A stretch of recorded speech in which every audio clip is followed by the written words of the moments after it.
Top of the day, beautiful people. Happy Sunday. Happy Sunday.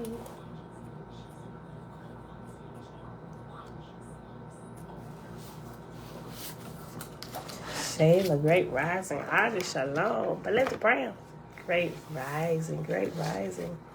All right, beautiful people. It is Sunday, June the 19th, 2022, day 137 of year 4 of reading through the books of the Law and the Prophets, and of the 4-year consecutive day count, day 1155. Today, we're going to pick back up on page 151 in the book of God's Word in the Oahspe, and then we're going to finish the rest of the meditation book, picking that up on page 186. All right, let's get started. Mom, shalom, shalom. Father, we thank you for another day. We ask you to bless all those early risers who rise early, searching for you and for your truth. Hallelujah. Okay, y'all. So 151?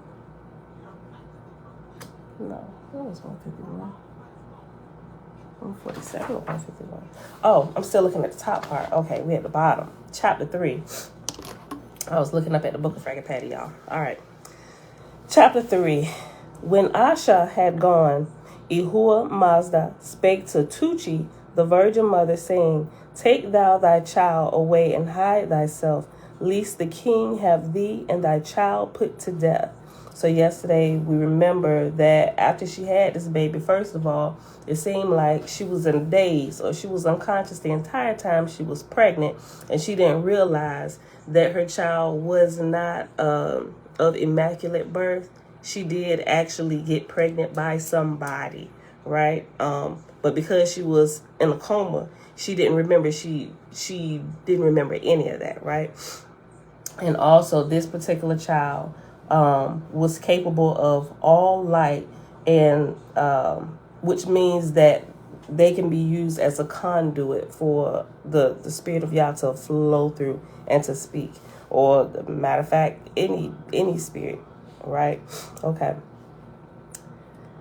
When Asha had gone, Ehua Mazda spake to Tuchi, the virgin mother, saying, Take thou thy child away and hide thyself, lest the king have thee and thy child put to death.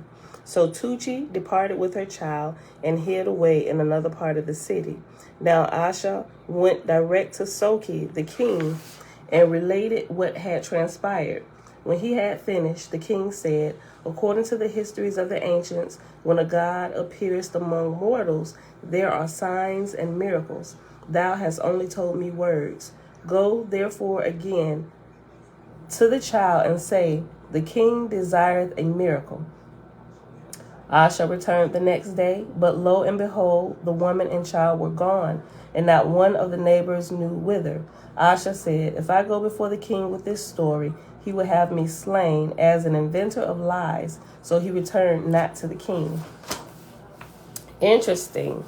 The story sounds familiar to JC when they left and he was born in a manger and everything. Remember, King Harold's like, oh, I heard it was the Savior who was born. Y'all go tell me what his child is, so I can come and worship him too, right? But we know that the 3 wise men never returned to the king. The king was livid about that, right? So same thing here. Asha knew that the king would be livid, so he did not return to the king. But where Tuchi and her child dwelt, there came a maker of songs, saying, by name Chojan. And he spake to the virgin, saying, Where is the child? She answered, He sleepeth in the rack of hay. I will fetch him. So she brought the child from its bed of new hay, fetching straws with its mantle. Neither had the straws roots. So it looked like this Tuchi baby in the manger too.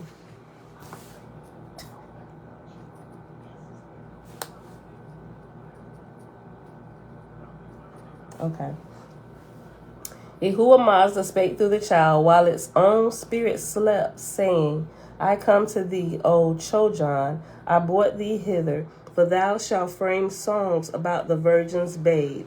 Chojan was frightened, but nevertheless he said, Can it be true in this enlightened age, a miracle? Shall I talk to thee, O child? Then Yahuwah Mazda said, Behold, thou speakest not to the child, but to Yahuwah Mazda. Take these straws to thy writing box, and plant them in new earth, and in one day they shall grow and bear ripe wheat. So Chojan departed and planted the straws, and in one day they grew and bore ripe wheat.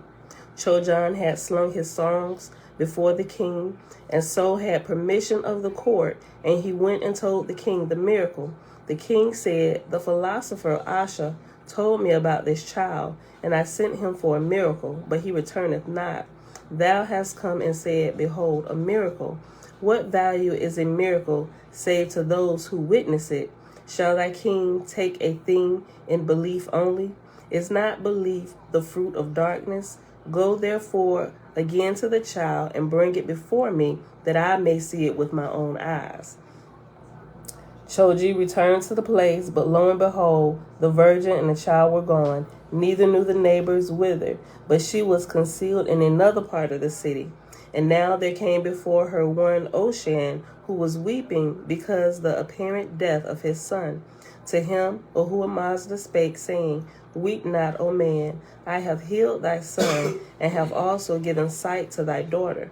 Oahspe trembled at such words coming from the lips of a child, and he ran away, finding of a truth his son was healed, and his daughter restored to sight. In his joy he returned to the place, but the virgin and child were gone. Oahspe was hostler to the king, and capable of audience, and so he went and told the king of his good fortune. The king said, Asha, the philosopher, told me a fine story of this child, but when I sent him for information, he returned not. Then came Chogan, the maker of songs, telling me what he had witnessed. I sent him to have the mother and the child brought before me, but he returned not. Now thou comest with a miracle, such as were told in the dark ages. Go thou therefore and search the city over, till thou findest this wonder, and bring it before me. On the next day, another man, even the king's brother's son, came before the king, saying, This day I have seen such a wonder as would have been marvelous in the days of angels and gods. Behold, a little child has spoken to me such words of philosophy as made me tremble. And yet, O king, thou knowest I am no coward. My house is hung with 100 scalps. And this child already proclaimeth Zarathustra in communion with the God Yahuwah Mazda. And after proclaimeth is reference number 3, and it says proclaimeth itself Zarathustra. To me it said, Why killest thou the sons and daughters of thy God? Think not that thy multitude of scalps are a glory before heaven. Behold, I am stronger with my little finger than Soki, the king. Interesting about that strong little finger. Remember, King Solomon's wise counselors tried to talk to his son, and he said he carried more power in his little finger than his father's thigh did. Interesting. Soki, the king said, It is enough. Save this mother and child be brought at once before me, that I may behold the truth of these wonders. Every male child in Oahspe shall be cast into fire. The king's brother's wife had a child, and the son's wife had a child, and they foresaw the decree of the king touched them closely. So there went forth many, searching for Tuchi and Zarathustra. But the spirit, Yahuwah Mazda, directed the mother to go beyond the gates and led her far off into the forest of goats, where the tribe of Listians lived by fishing and hunting and on goat's milk. Yahuwah Mazda talked to the virgin, saying, 20 years shalt thou tarry in the forest, fearing not, for thy God will provide for thee. Interesting. Killing all the male children. 40 years in the forest of the wilderness. 20 years shalt thou tarry in the forest, fearing not, for thy God will provide for thee. And when thy son shall be large and stronger than other men, behold, thy God will manifest for the redemption of the races of men who are hunted and slain for the glory of kings.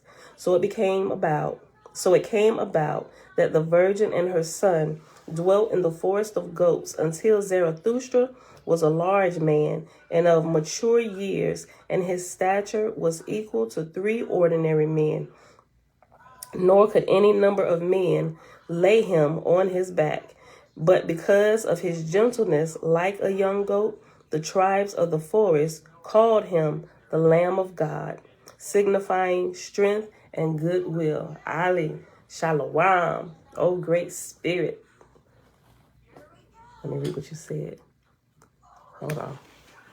Thank you, O great spirit Jehovah, for your truth through your angelic hosts. Hallelujah. Okay, y'all. So this is chapter 4.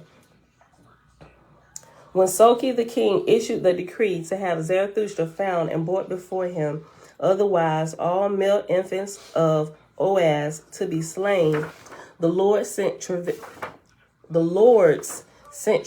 on the king's wife and on the king's daughter, wife of Asha the philosopher, and the 2 women gave birth the same day to 2 sons, a month before their time, but nevertheless unto life and strength and beauty.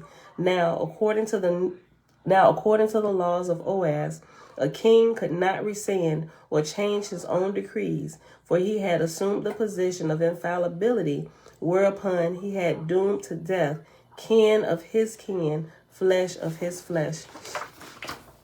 Accordingly, after search had been made in vain to find Zarathustra, the king repented of his decree, but knew no way to justify a change of commandment.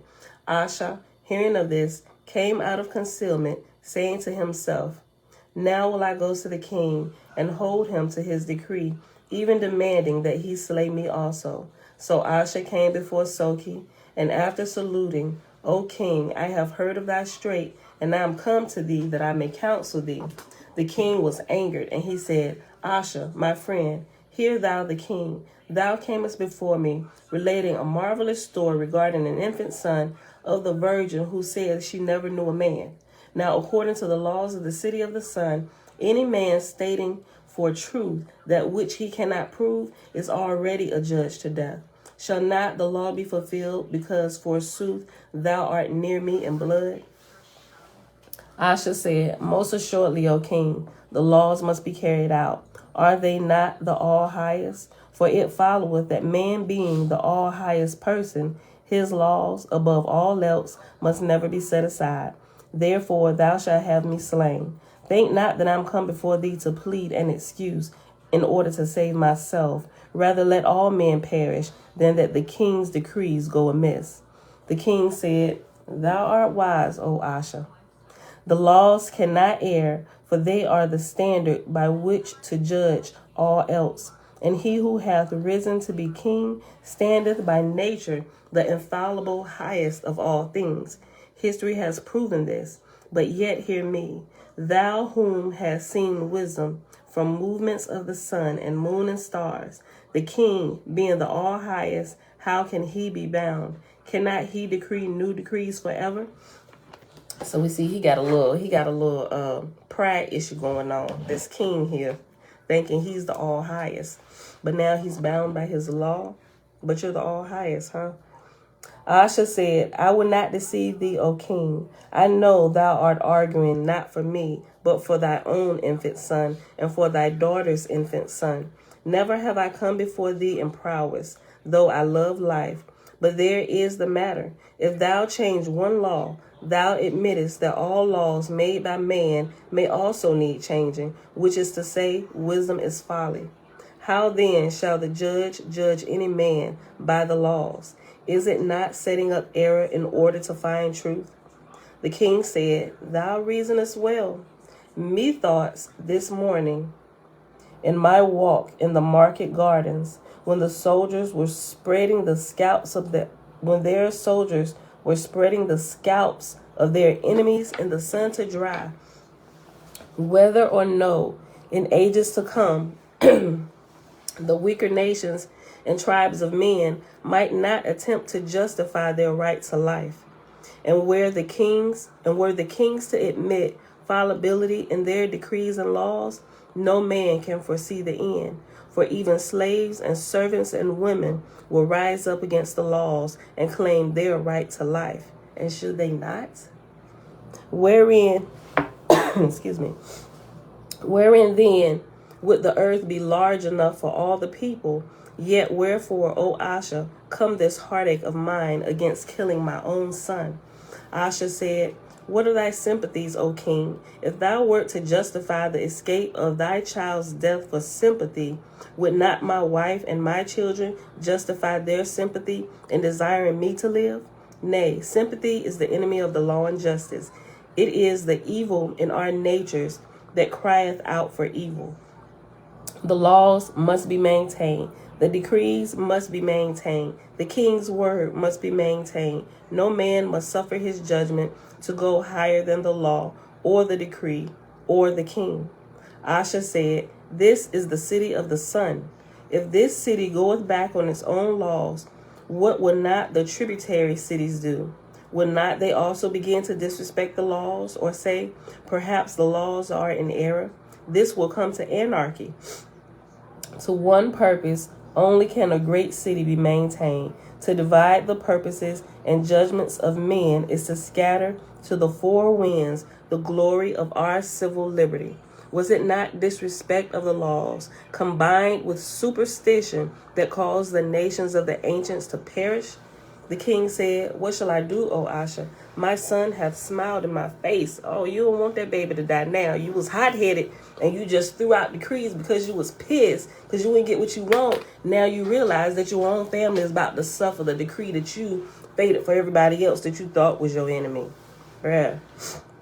What goes around comes around. The king don't know what to do now. The king said, what shall I do, O Asha? My son hath smiled in my face. Asha said, thou shalt send me and thy son and thy daughter's son and all male infants to the slaughter pen, and have all of us beheaded and cast into the fire. Otherwise, it will come true what the infant Zarathustra hath said. Behold, my hand shall smite the city of Oahspe, and it shall fall as a heap of straw.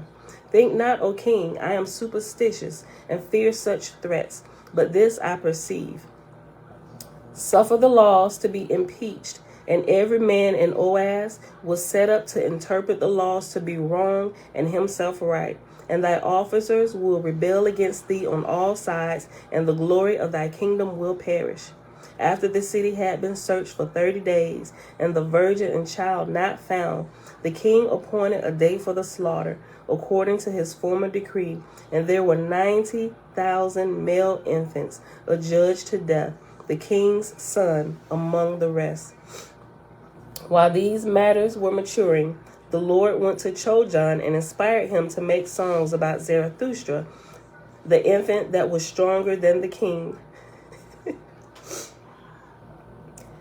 and also songs about the decree of death to the 90,000 infant sons of Oahspe.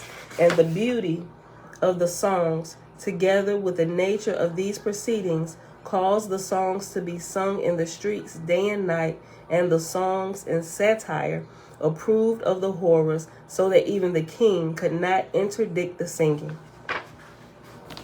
Chapter 5.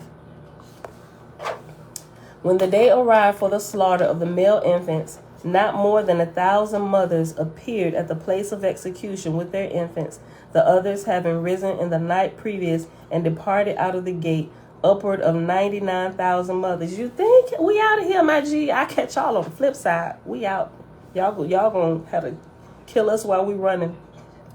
When the king went to the place of execution, having set apart the day as a holiday, and not finding but 1,000 infants present, he inquired the reason, and having been told, he said, can it be that mothers love their offspring more than they respect the decrees of the king? Could be.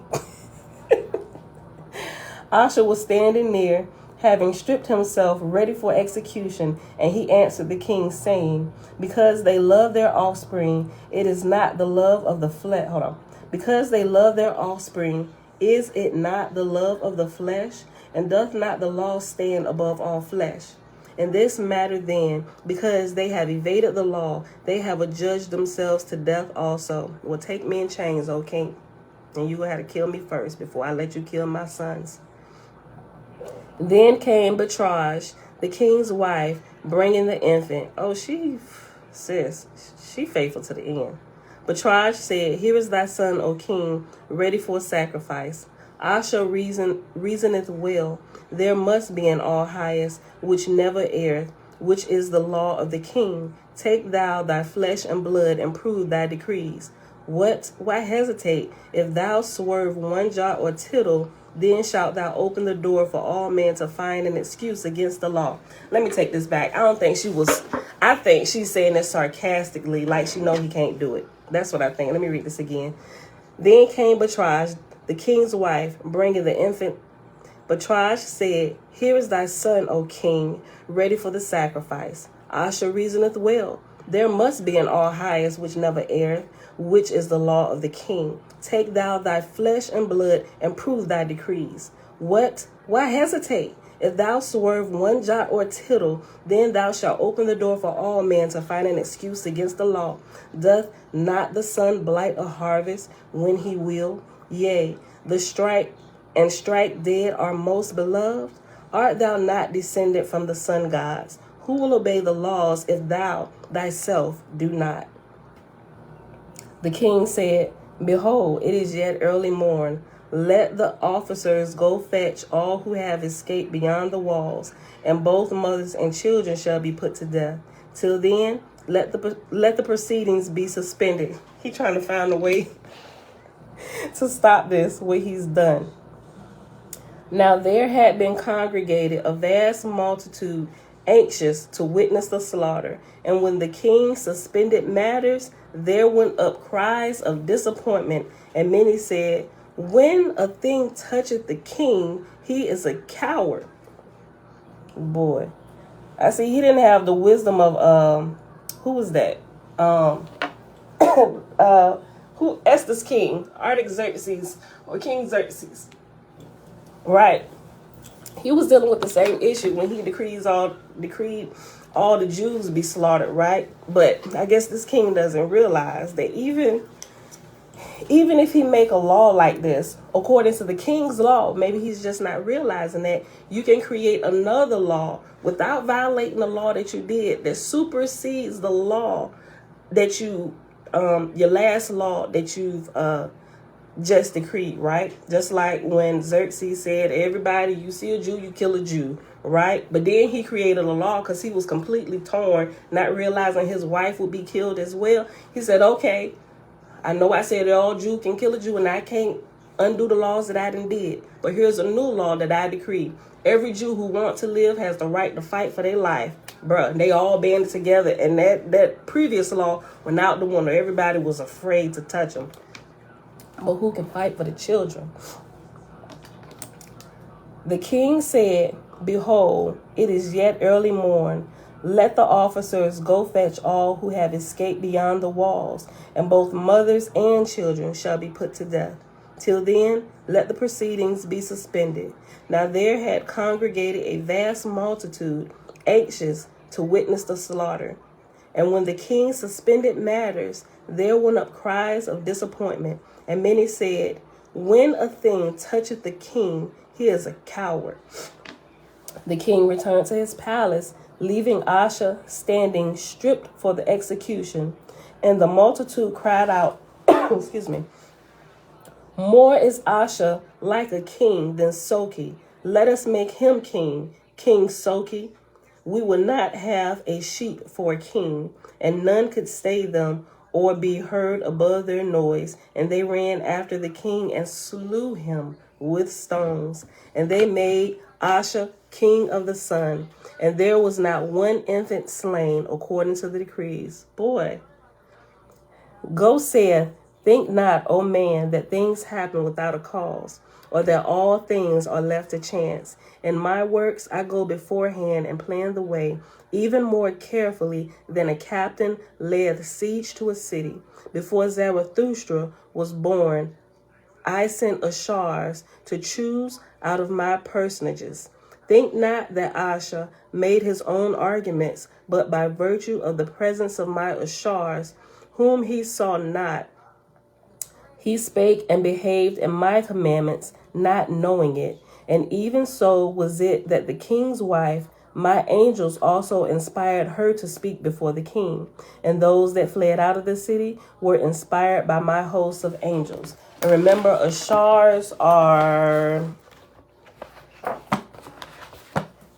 I wrote it down yesterday too. I be getting Ashars and Asaphs mixed up. The Asaphs are the guardian angels. The Ashars are the rank above the guardian angels.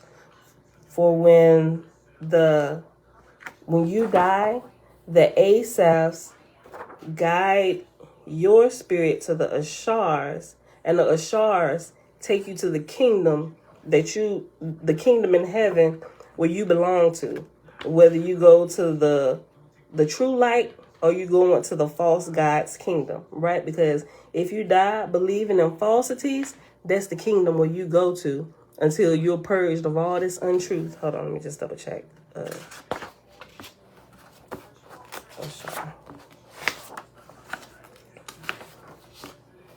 Okay, yeah. Ashars, guardian angels over mortals. Asaphs, receive the spirits of the dead into heaven. Okay. Receive the spirits of all who died from the Ashars and place them with my lords. Okay, yeah. Ashars are the guardian angels. I said that backwards. I did. I said that backwards. Hold on.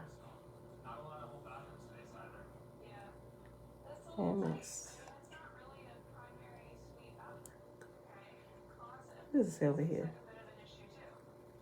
In the presence of my Ashars. Okay, yeah, I said it backwards. Ashars are the guardian angels. So the guardian angels was working with Asha during this time to bring all this about. Okay, Ashars are guardian angels. Asaphs are the rank above the Ashars. Okay. That's on page 797 in the back, y'all. 796 and 797. It's in a dictionary. With an index, rather. Okay. Get a sip of water. Okay. Verse 7, I read again. God said, think not, O man, that things happen without a cause, or that all things are left to chance. In my works, I go beforehand and plan the way, even more carefully than a captain laid siege to a city. Before Zarathustra was born, I sent Ashars to choose out of my personages. Think not that Asha made his own arguments, but by virtue of the presence of my Ashars, whom he saw not, he spake and behaved in my commandments, not knowing it. And even so it was with the king's wife. My angels also inspired her to speak before the king. And those that fled out of the city were inspired by my host of angels. Okay, so also, I was reading here. I don't remember exactly where because I was doing a lot of looking on the Ashars and Asaphs and the rankings and stuff. But according to the ranks, and I'm actually going to, I know what I posted yesterday was lengthy with the hierarchy and the ranks. Perry, shalom. Tiffany, hey girl, hey Linda, shalom, shalom. But I'm going to do another one. It's going to take me a few days. I'm going to, with those same ones, with that same list, I'm going to put the job description, so to speak, of what all of them actually do. The one I posted yesterday is like the ranks. Yeah, most of it is in order, so to speak. But what I put, it should tell you who they come after or who's highest and lowest or whatever, if you read it. But the next one that I do is going to be similar.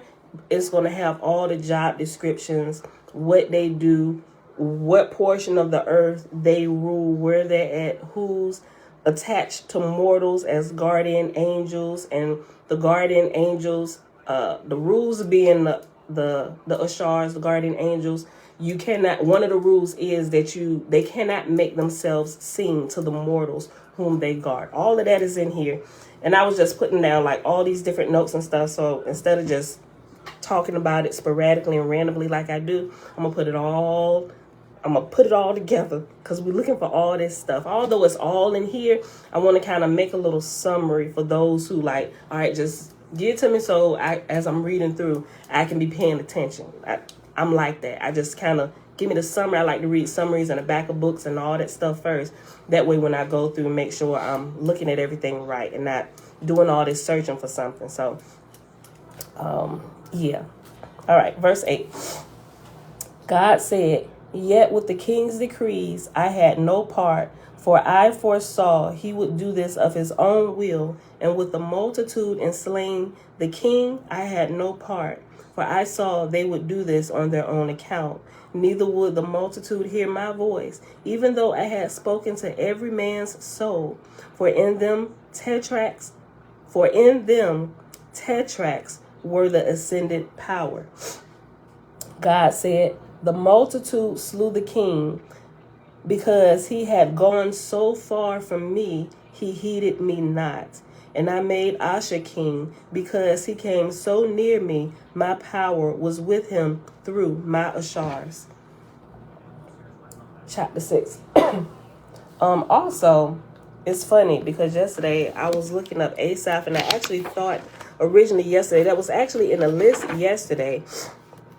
And when I was researching, I actually thought Asaph was an actual rank, but then I actually had him listed. And if you saw it while I had it posted, you would have saw him up there. Then I went back and deleted him when I realized, I'm like, wait, no, Asha is a person, not a rank.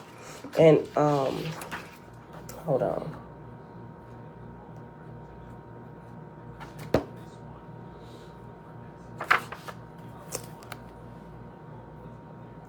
A mortal learned in many things.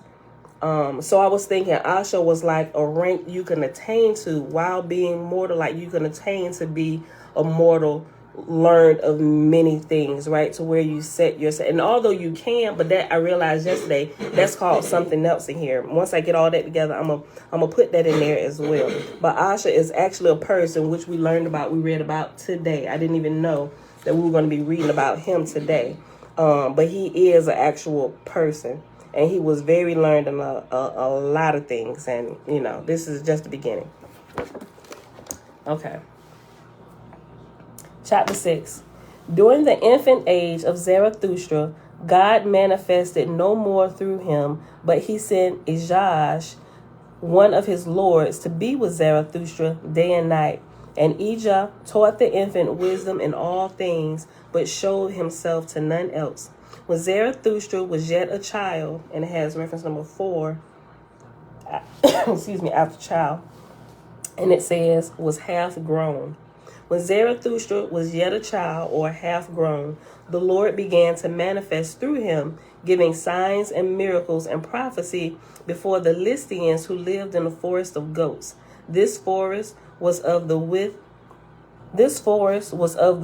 in every direction, save the east, of 40 days' journey for a man, and in all that region there were no houses, inhabitants living in tents made of bark and skin. The inhabitants living in tents made of bark and skins.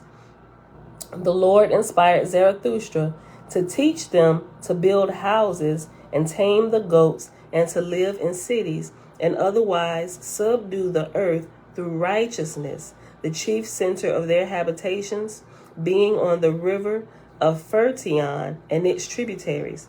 And it was from these inhabitants that sprang in after years the migrants called Phoenicians, signifying out of the mountains.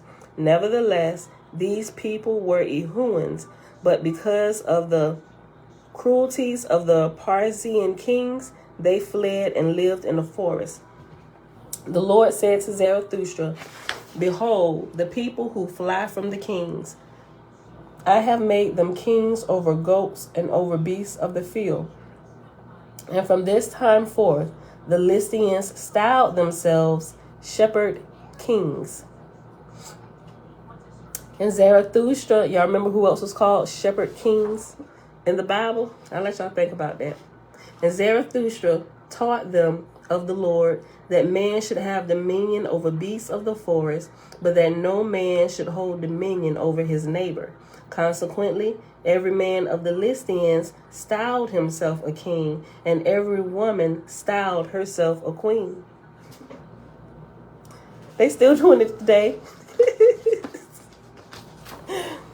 Again, the Lord said to Zarathustra, Go thou, my son, whither I lead thee, and thou shalt find a people sacred to the Great Spirit.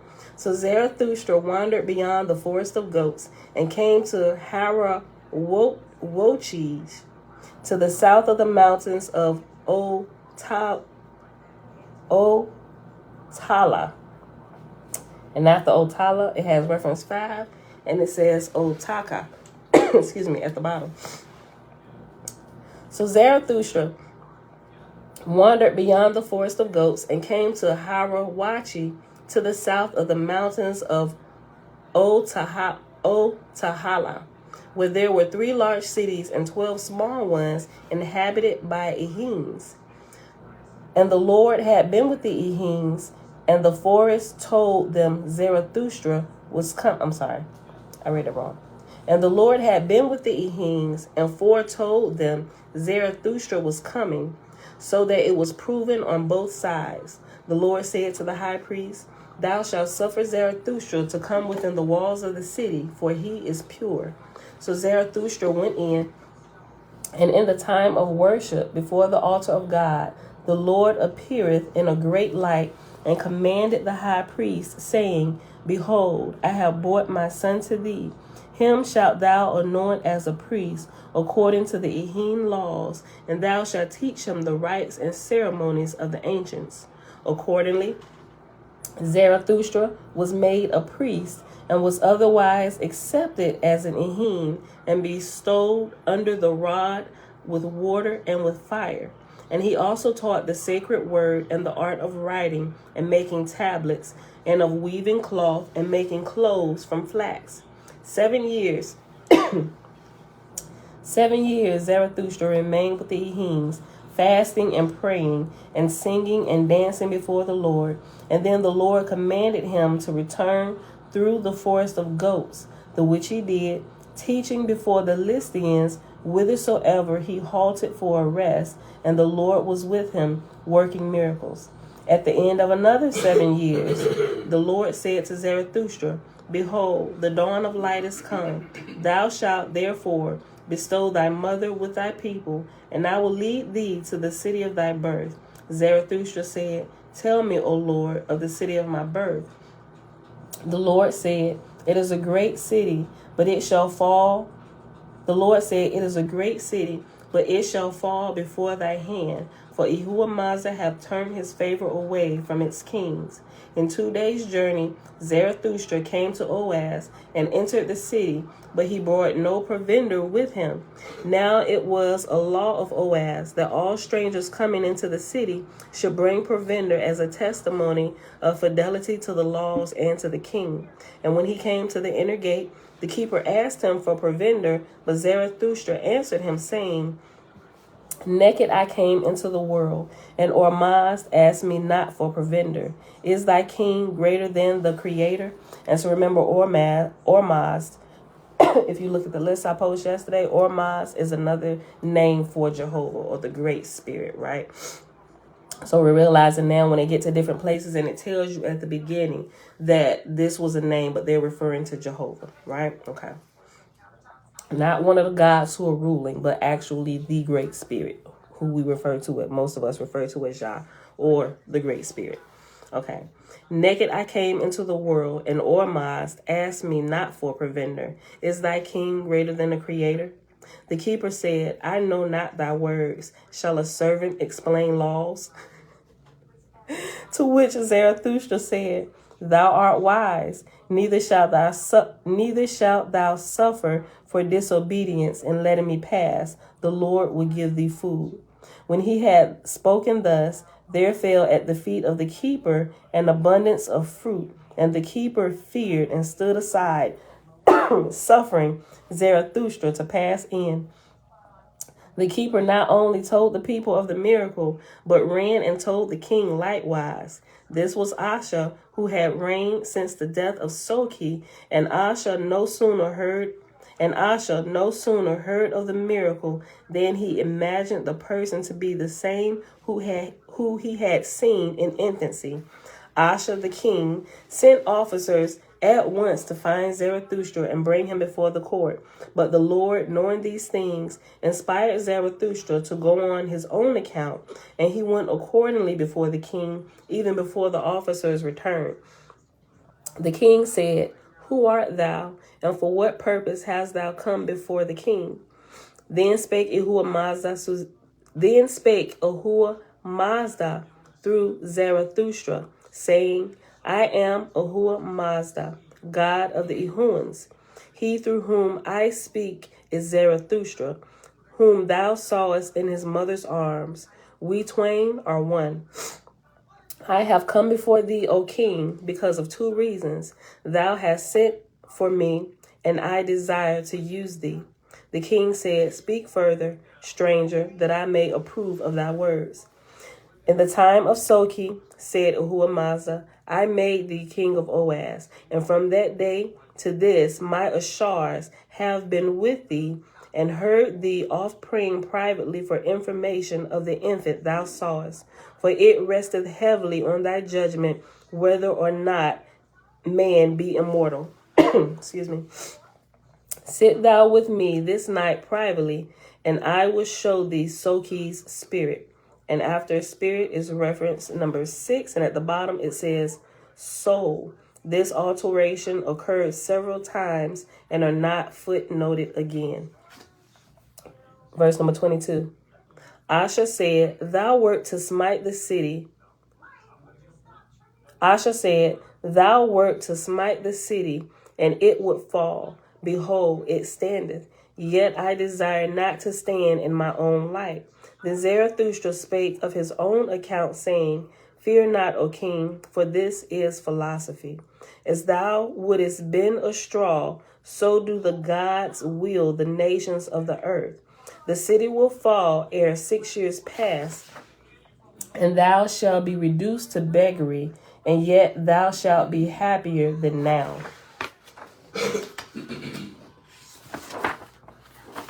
Chapter 7. Where we at? I think because it's Sunday, we might spend this whole hour reading through the book of God's word, and then we'll finish the meditation book. So we'll be here like an hour and a half, maybe, if y'all can hold on. All right. Chapter 7. When night came, the king sat privately with Zarathustra, and Ahura Mazda cast the light on the wall, and the spirit of Soki came and appeared before Asha. Soki said, "Knowest thou who I am?" And Asha said, "Yea, Soki." Soki said, "True, O king, the soul is immortal." And then it disappeared.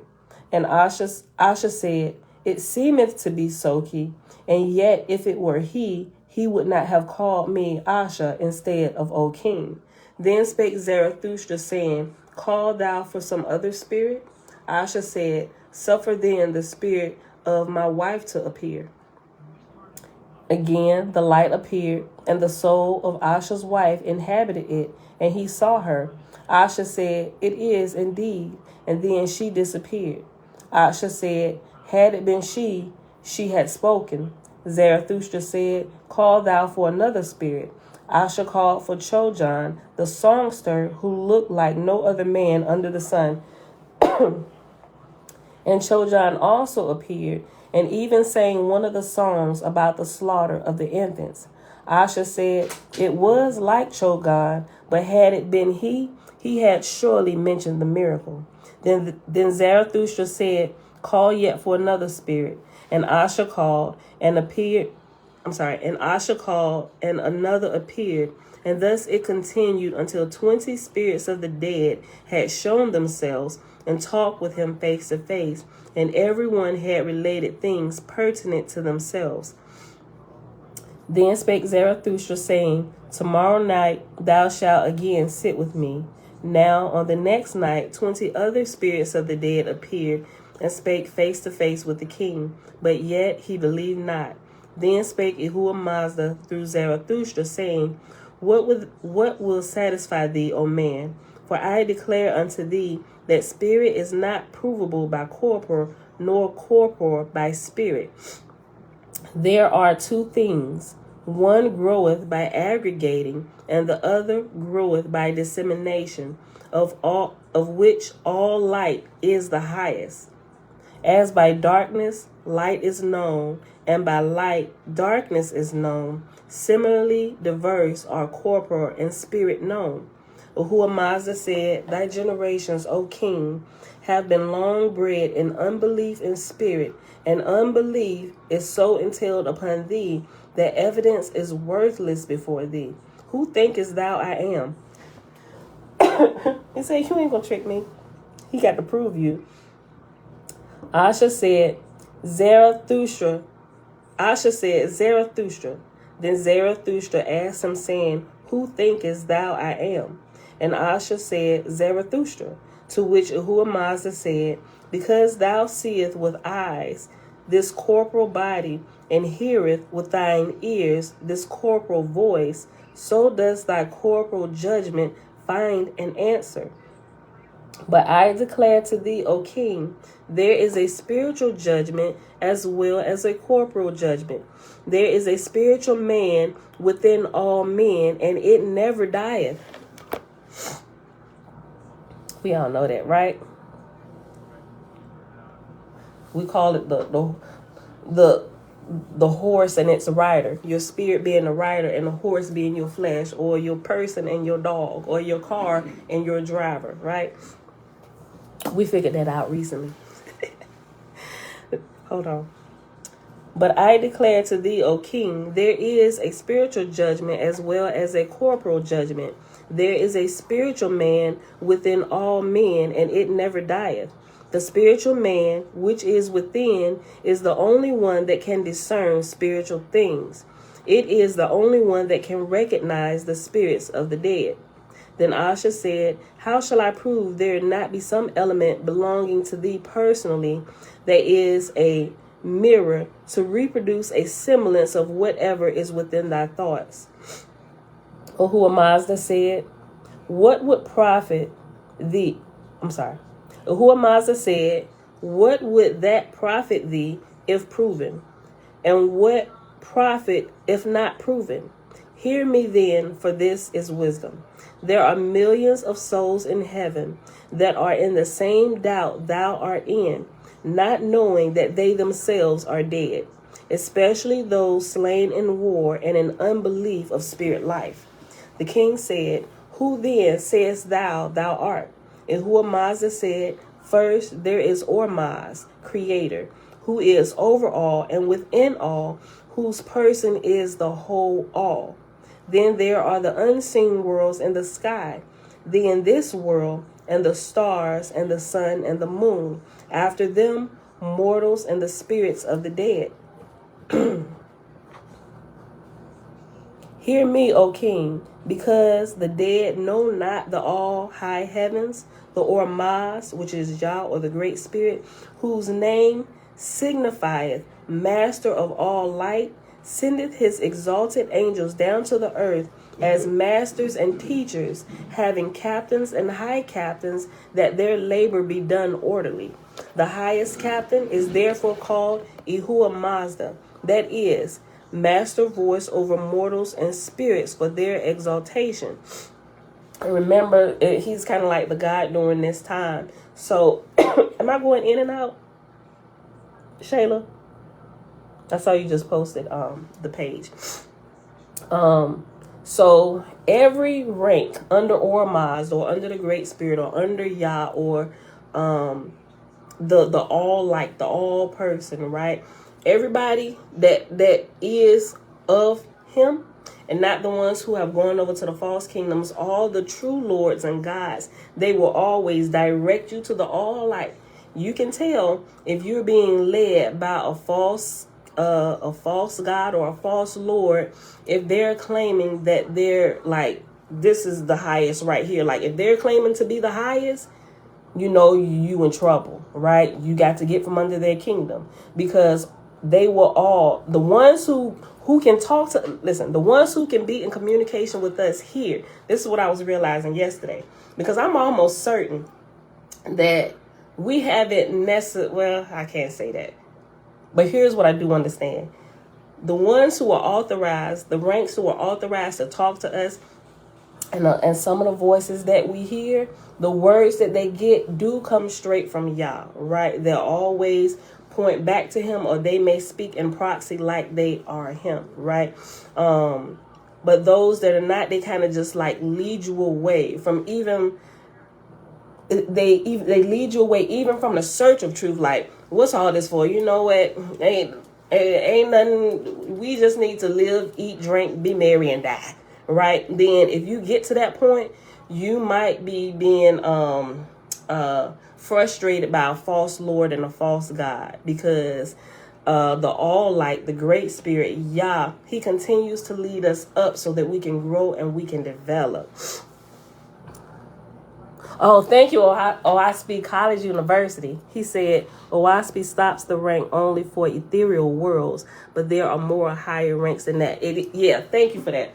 Right, that's why I said what we can hear, what we can see here, those authorized to talk to us while we're here, there's definitely way more ranks and stuff. But we have enough information here with us now, at least from what I've seen in Oahspe so far, what I've read, that'll keep us on the right track for us to continue growing and elevating, so that when we leave this realm, we can continue to grow in the right lane, so we don't get stuck into one of these false lord and these false gods kingdom.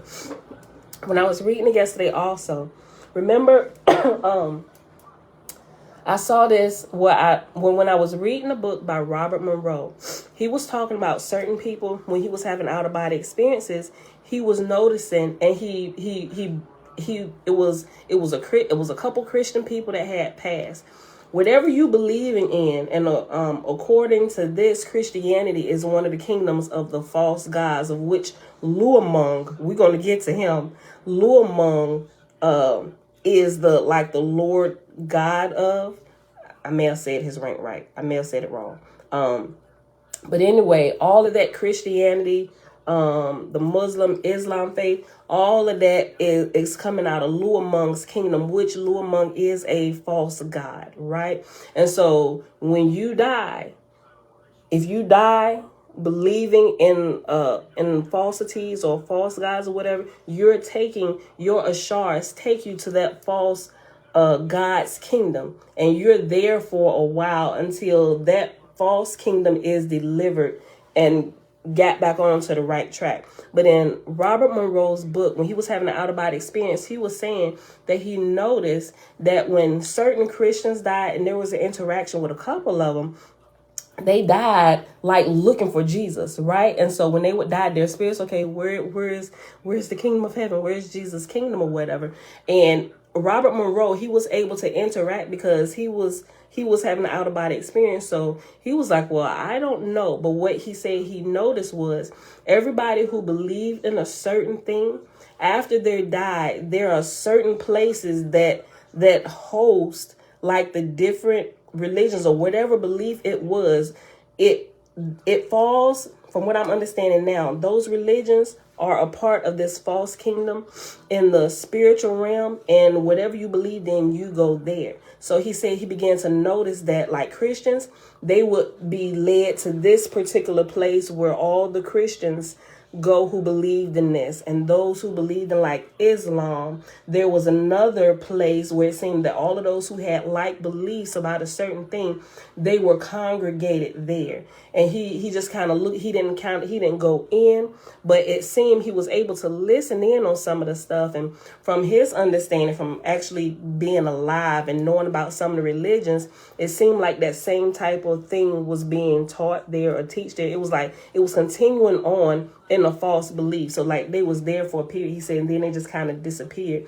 And he just kind of kept going on through his journey or whatever, was being taught to him. So that's real interesting. Like I said, and as I started reading it through here, I was like, yo, this is crazy. So he's actually had out-of-body experiences where he actually experienced this stuff that we just like reading, well, I'm gonna say me, just reading for the first time. But with my knowledge already of those things and some of the supernatural spiritual things that I've experienced, it's helping me understand a whole lot. Okay. Oahspe, sister, you said it right. The guardian angels take you to the heavenly kingdom you believe in while on earth. Liamong holds a higher bondage because he gave Christ to our world. Yeah, I'd be so glad when we get to this part. I sure hope people tune in for that, right? Especially if you still can't let Jesus go. I'm like, bruh, listen, I used to be there, but I'm like, I wasn't worshiping Jesus like he was the all. Even when I was in Christianity, I knew something was wrong because of the whole Trinity type thing. And I used to get confused. I'm like, okay, who is we supposed to be worshiping? Is we supposed to be worshiping God, Jesus, or the Holy Spirit? Or is we talking to God, but we can't talk to him unless we're like talking to the Holy Spirit and saying it in Jesus' name? Is that like a password? That used to frustrate me beyond all else. And I was like, something is wrong with this, right? Which I guess it really helped me as I grew, because I'm just like, look, y'all ain't gonna have me out here looking crazy. I need to search into this. I know this is what we didn't believe and what we was brought up in, but something is not sitting right with my spirit about this, right? And I used to have these thoughts. Me and even a sister that I do a lot of researching with, we used to have these conversations.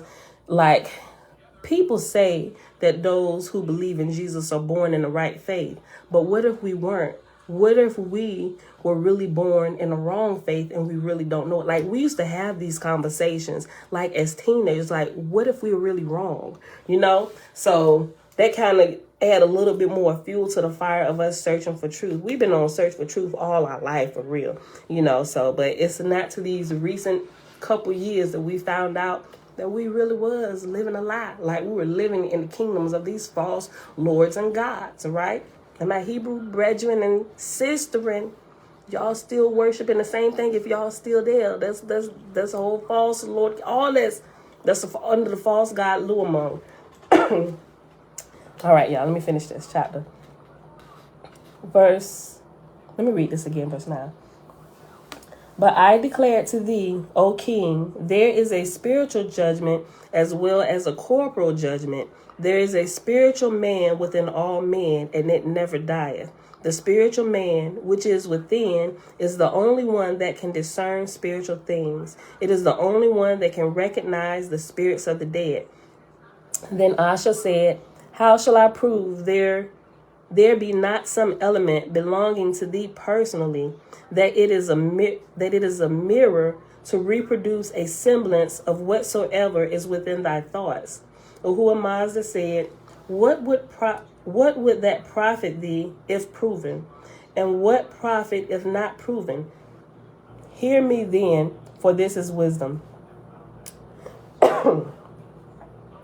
There are millions of souls in heaven that are in the same doubt thou art in, not knowing that they themselves are dead, especially those slain in war and in unbelief of spirit life.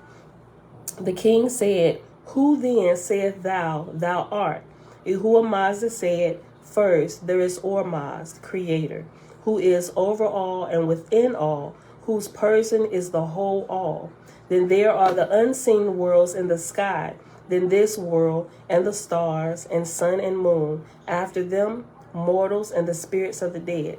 Hear me, O king, because the dead know not the all high heavens, the Ormazd, whose name signifieth master of all light, sendeth his exalted angels down to the earth as masters and teachers, having captains and high captains, that their labor be done orderly.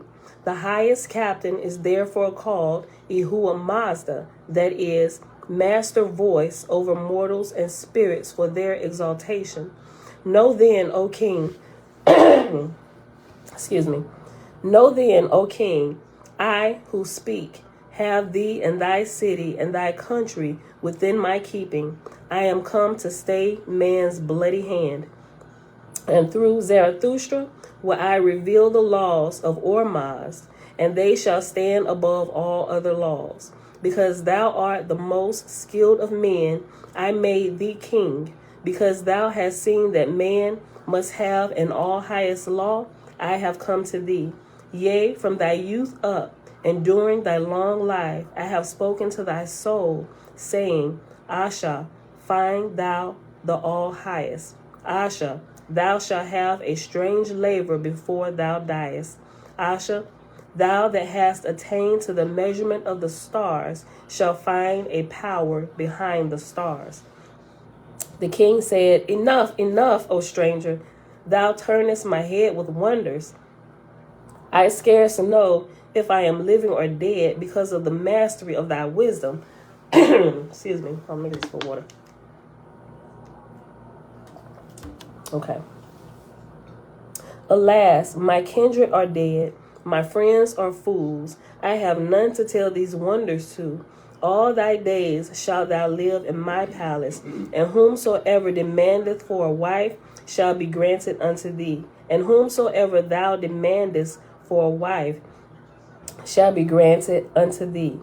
Oahspe said, Till I come again to thee, O king, keep thy own counsel. For the present I must return to the forest. Give me therefore of thy choicest ink and brushes and writing cloth, and send thou 2 servants with me. Oahspe said, Suffer me to be one of thy servants, and I will abdicate my throne. Oahspe said, I shall need thee where thou art. Thus ended the interview with the king. The next day, Zarathustra returned to the forest to write the Zarathustrian laws. Where we at? Oh, we had an hour. Hold on. Oh, what the heck? It's really short. Let's read this next chapter. It's really short. It's literally like 14 verses. Chapter 8. These then, excuse me, these then are the Zarathustrian laws, the Oahspean laws, which, being interpreted into the English language, should be described as God's word, transcribed from the libraries of heaven by the will of Jehovah. That is to say, Zarathustra said, Interpret to me, O Holy One. Oahspe said, O Pure One, all pure, hear thou. I will interpret, write thou. So Zarathustra, if we was just sitting, if we just walked upon him, it would, excuse me, it would seem like he's sitting there talking to himself, but he can literally hear the spirit talking to him. So he's like, okay, you tell me what to write. I'm going to go ahead and write it, my G. Go ahead. What I need to write. So remember, Oahspe is speaking through Zarathustra. And Zarathustra is still there. Just kind of like how we see prophecy happening. If somebody is truly prophesying, or the Spirit of Yah is truly speaking through them, they're still there. They're still functioning. They just kind of hand over the microphone real quick and let the Spirit speak. It's the same thing that's happening here. That is to say, Zarathustra said, Interpret to me, O Holy One. Oahspe said, O Pure One, all pure, hear thou. I will interpret, thou write. Zarathustra wrote, Then spake Oahspe to Zarathustra, the all pure. First, Oahspe was, and he created all created things. He was all. He is all. He was all round and put forth hands and wings. Then began the beginning of things seen and of things unseen. The first, best, highest place he created was the all possibility. And the second best, highest place he created was the all good.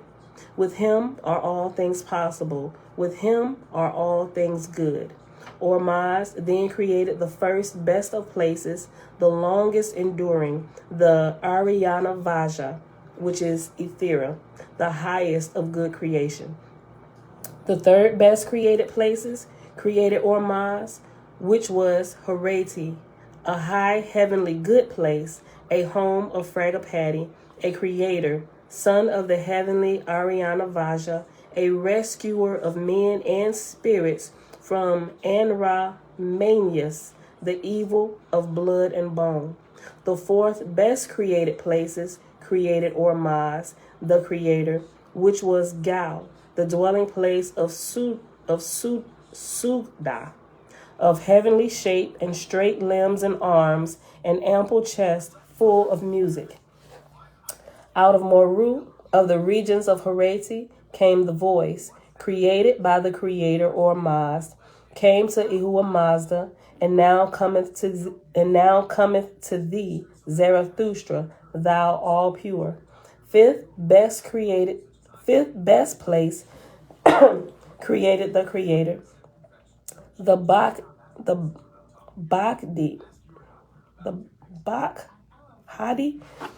excuse me, Bakhdhi.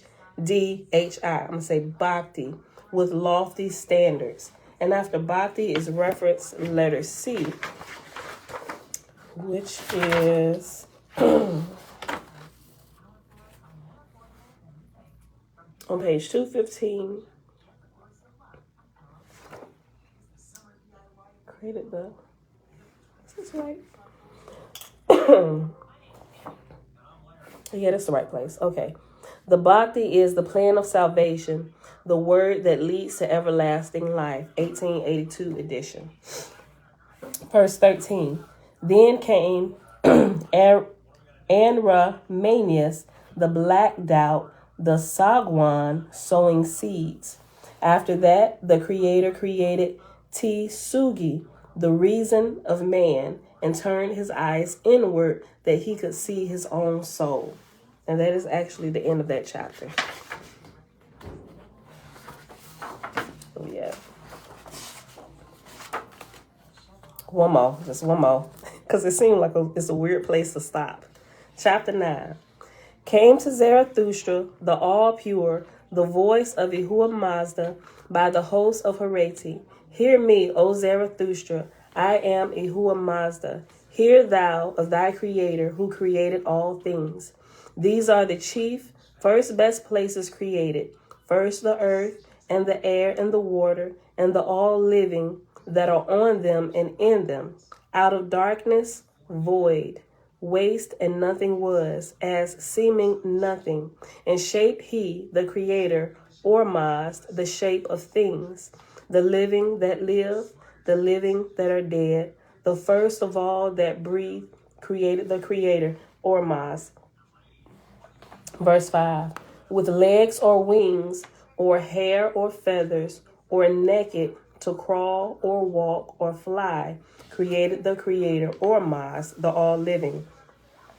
To live a life, a right to live and die, out of the life of Ormazd gave he them life and death.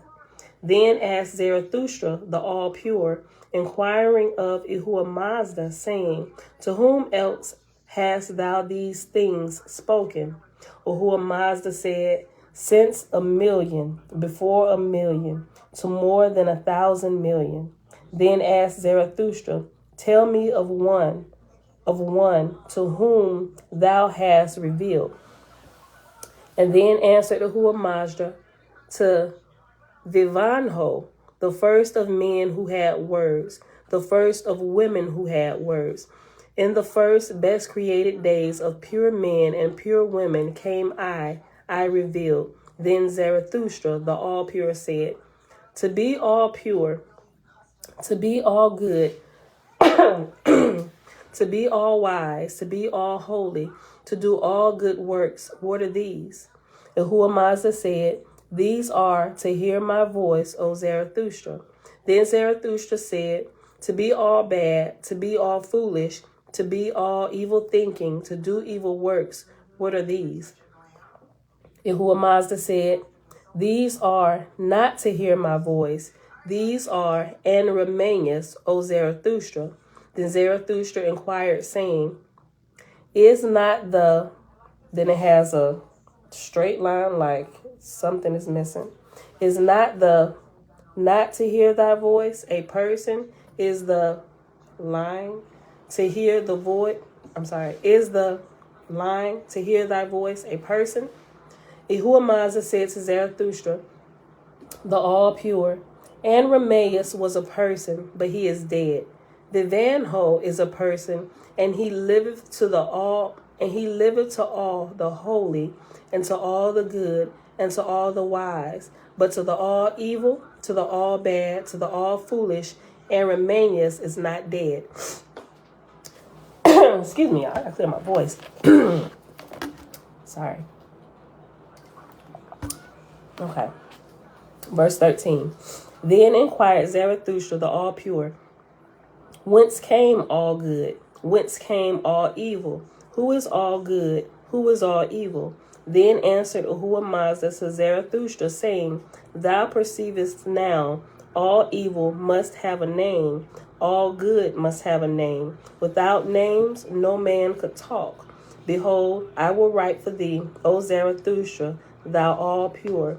The mark I make first, thou shalt call the all good, the creator, the master, the light. Here then have I made a circle and a cross and a leaf.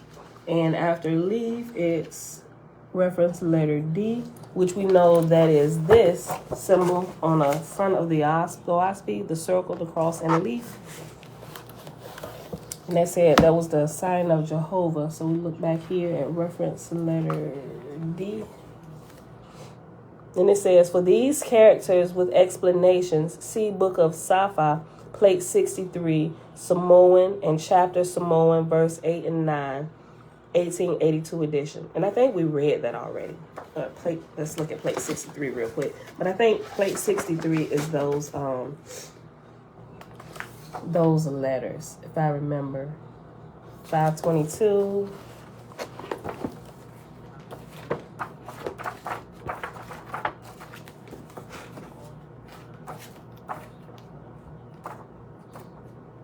Yep, that's this. This plate right here. That's on page 522.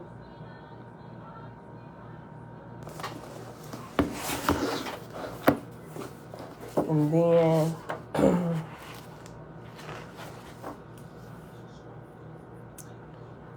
chapter Samoan, verse 8 and 9. Let's find Samoan. Let's read it real quick. Page 521. It was right there. I definitely think we read this. Verse 8 and verse 9.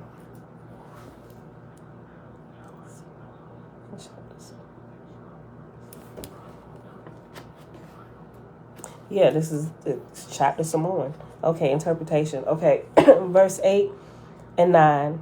Eoe, the unseen power, creator, and it has panic in parentheses. Before man could comprehend the all spirit, he was taught the wind, the all unseen, and to call it Eoe, the emblem of boundless and of life. Eoe, synonymous with Eoe, E-O-I-H, the creator, the person who moveth the wind, the all soul, the all self, the second self, more subtle than the wind. It is the circumference of all. It extendeth from left to right and from below upward. The motions of the hand and arm in oratory, the hand and arm to speak his name. Oh, the hand and arm to speak his name. The sign of Jehovah is the hand and arm to speak his name. That's cool. The hand and arm to speak his name. It is the secret sign. It holdeth the emblem of life. And in parentheses, it has panic and gal. Egoquin or Algonquin. Jeoes, J-E-O-E-S. And in parentheses, it has chine. Then it has Jehovah. And in parentheses, after Jehovah is Phanis. Then Jehovah spelled a different way, Jehova. And in parentheses is Ibra. Then Giozi, and in parentheses after Giozi is Haut. And then Zio, and after Zio, in parentheses is Vedi, the soul of all. As the emblem is the living will, I swear by it.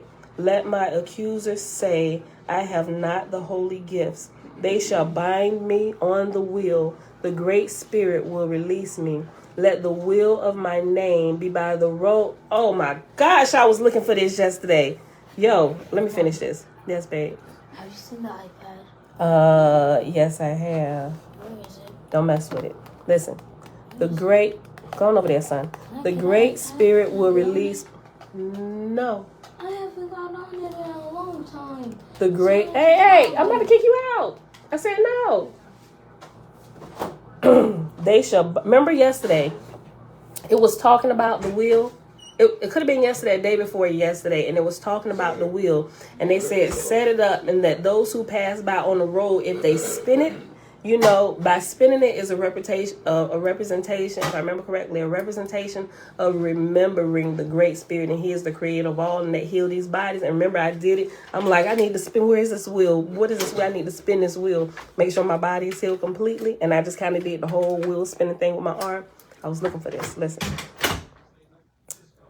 The sound of all, as the emblem is the living will, I swear by it. Let my accusers say that I have not the holy gifts. They shall bind me on the will. The great spirit will release me. Let the will of my name be by the roadside, that he who passeth may turn it in remembrance of the I am. This shall be a prayer from the unlearned, and I will hear them all. Zarathustra. Oh, that's so beautiful. Hold on. The wheel.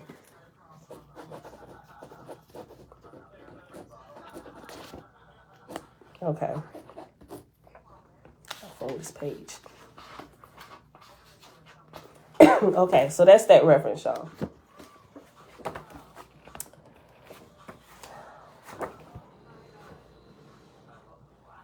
We pause.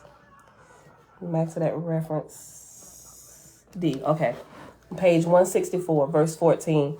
And it's only 20 verses, and we'll pause right here for real, after verse 20. Who we at? Hour 16, yeah, and then we'll read the rest of the meditation book if y'all got time to stay. All right, verse 14. Yahuwah Mazda said to Zarathustra, the all-pure, whoever looketh upon this mark, whoever seeth it, seeth the name of all names, the Creator. Whoever maketh this mark, writeth the name of the all-good. Whoever pronounceth this mark, pronounce the name of Ormaz, the all-master. Then made Yahuwah Mazda a circle and painted 4 dark corners in it and called it Anrameus, the Udruk, Uhdruk, the Udruk, the opposition to all truth and all light and all good. And Yahuwah Mazda explained it to Zarathustra.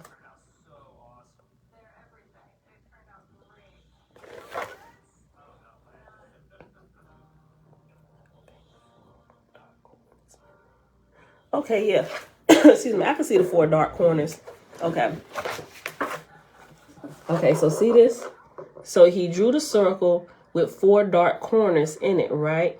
So to make the 4 dark corners, I guess you would draw the cross through it. So the darkness inside of the circle will represent the opposition to the Great Spirit. Okay, I'll read that again.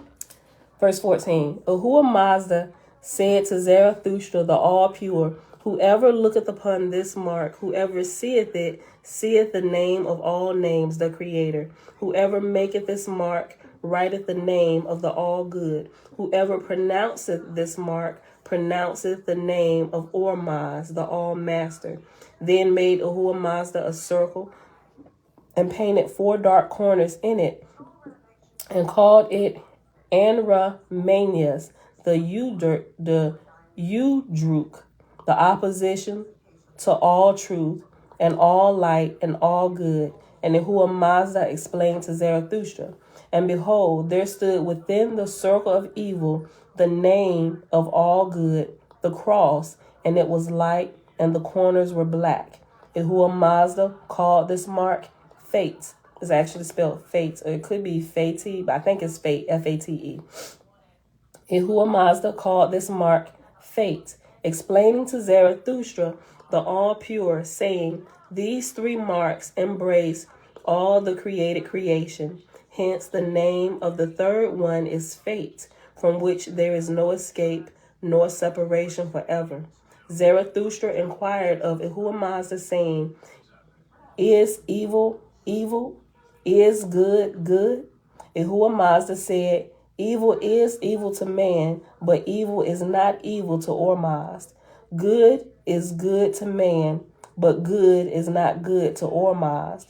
Only 2 conditions are before Ormazd, not evil nor good, but ripe and unripe. To Ormaz, that which man calleth evil is unripe. To Ormaz, that which man calleth good is ripe.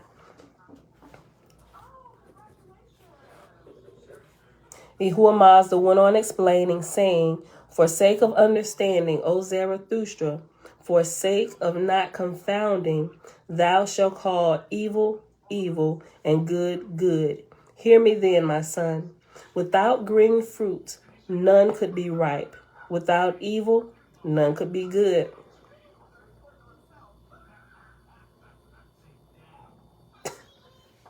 Well, that makes a whole lot of sense.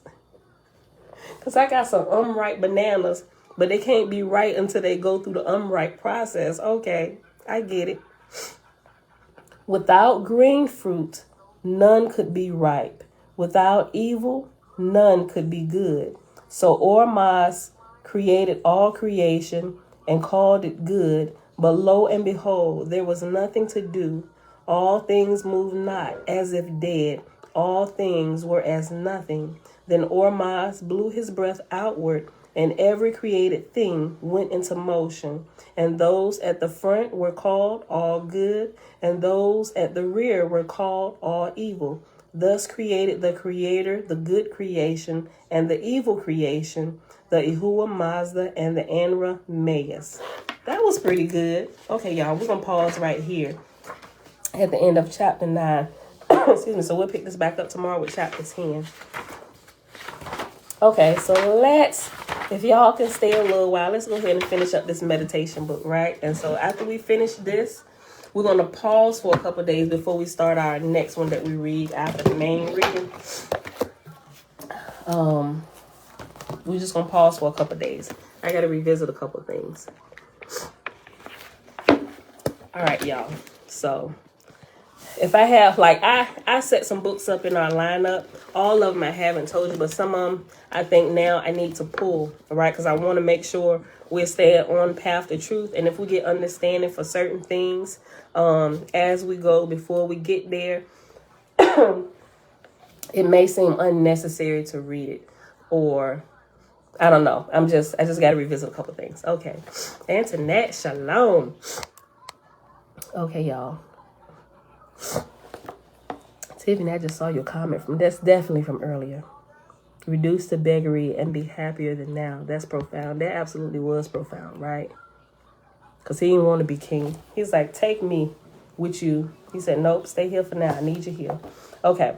All right, y'all. Page 187. Where we at? An hour, 23 minutes. Thank you, Ali. All right. Through the practices of mystical spirituality, you will encounter many forms of experience. You will discover a growing peace within you, as well as increased willpower and moral strength. In the beginning, however, you may encounter pain and negative feelings. Some people blame their spiritual practices for causing them to become aware of their inner negativity and then quit their practices. This is an immature and ignorant attitude. Kind of like when we waking up realizing that what we thought was the truth is not the truth. And then we kind of go on and it seemed like we run into a brick wall and we get frustrated. It's like, man, I wish I never even known any of this stuff, right? That's an immature way of thinking, right? First the evil, then the good. All the evil has to be revealed to you. Like you got to go through this process. You just got to go through it. Even when children are learning how to walk, they fall, they bump their head, they bruise their knees. You're learning how to ride a bike, you fall, you bump. Hopefully you don't bump your head, but you fall, you bruise your knees, you skin it up, hands, whatever. If your parents don't don you with all the safety stuff, right? But that's just how it is. And it's like that in everything. You must go through a learning curve. Nobody comes out perfect, right? Or at least when you're taking on new endeavors, nobody comes out perfect. And anybody tell you that it's perfect and you shouldn't run into anything, they're liars. Or they're living in total delusion. Okay. Through the practices of mystical spirituality, you will encounter many forms of experiences. You will discover a growing peace within you, as well as increased willpower and moral strength. In the beginning, however, you may encounter pain and negative feelings. Some people blame their spiritual practices for causing them to become aware of their inner negativity and then quit their practices. This is an immature and ignorant attitude. As you advance in your spiritual practices, you will encounter feelings and sometimes memories and thoughts which seem to arise out of nowhere. These thoughts cause you pain because they force you to face the untoward feelings you were not aware of that were buried or dormant in your unconsciousness. Spiritual practice is not about escaping the world or your problems. It is the most effective way to face and transcend them. If you persevere with faith, you will discover that you are gradually cleansing your heart. You are purging the negativity away, but this process occurs in its own time, and it depends on the individual because all people have had different experiences throughout many lifetimes. Okay, so I kind of don't agree with the many lifetime thing now, right? Based on what we're learning and what we're really looking at. Reincarnation comes from, I'm gonna read it though, but I'm gonna point it out. That's why I say we got to revisit some stuff that's in the lineup. Okay. Therefore, your experiences in spiritual practice as well as in meditation will be unique. I would say your information and everything that you've learned while you've been alive this time, right? We don't get to live two lives, as I'm understanding. We don't reincarnate, y'all. I mean, if we just look at life in general and how nature is, we could plainly and clearly see that, but for some reason, we kind of get off with the way people know how to put words together and can explain some things. We're like, wow, yeah. Yeah, but if we're looking at it with eyes completely open and sober, common sense would tell us we can't do that. So, therefore, your experiences in spiritual practice as well as in meditation will be unique. As you progress in meditation, you will dive deeper and deeper within yourself. You may have experiences with deities, and these will appear to you in accordance with the nature of your religious faith. You may see lights. You may experience sensations, you never thought possible. The possibilities are infinite. The bodiless state is an important experience to achieve. It is important because it will, in no uncertain terms, give you a direct experience of your own essence beyond the physical body. This means that you are going beyond ordinary consciousness, and this going beyond will engender a new feeling of expansion and inner awareness in a way that no book or instruction can. The spiritual experiences, such as the bodiless state, will allow you to seriously begin to understand that your physical self is only a part of your true self, or your spirit man, right? The real you on the inside of you that's, hidden by your flesh.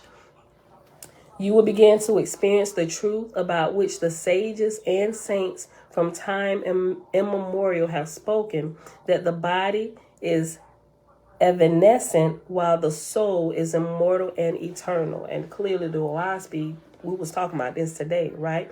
The flesh is not, but the soul is immortal. It's eternal.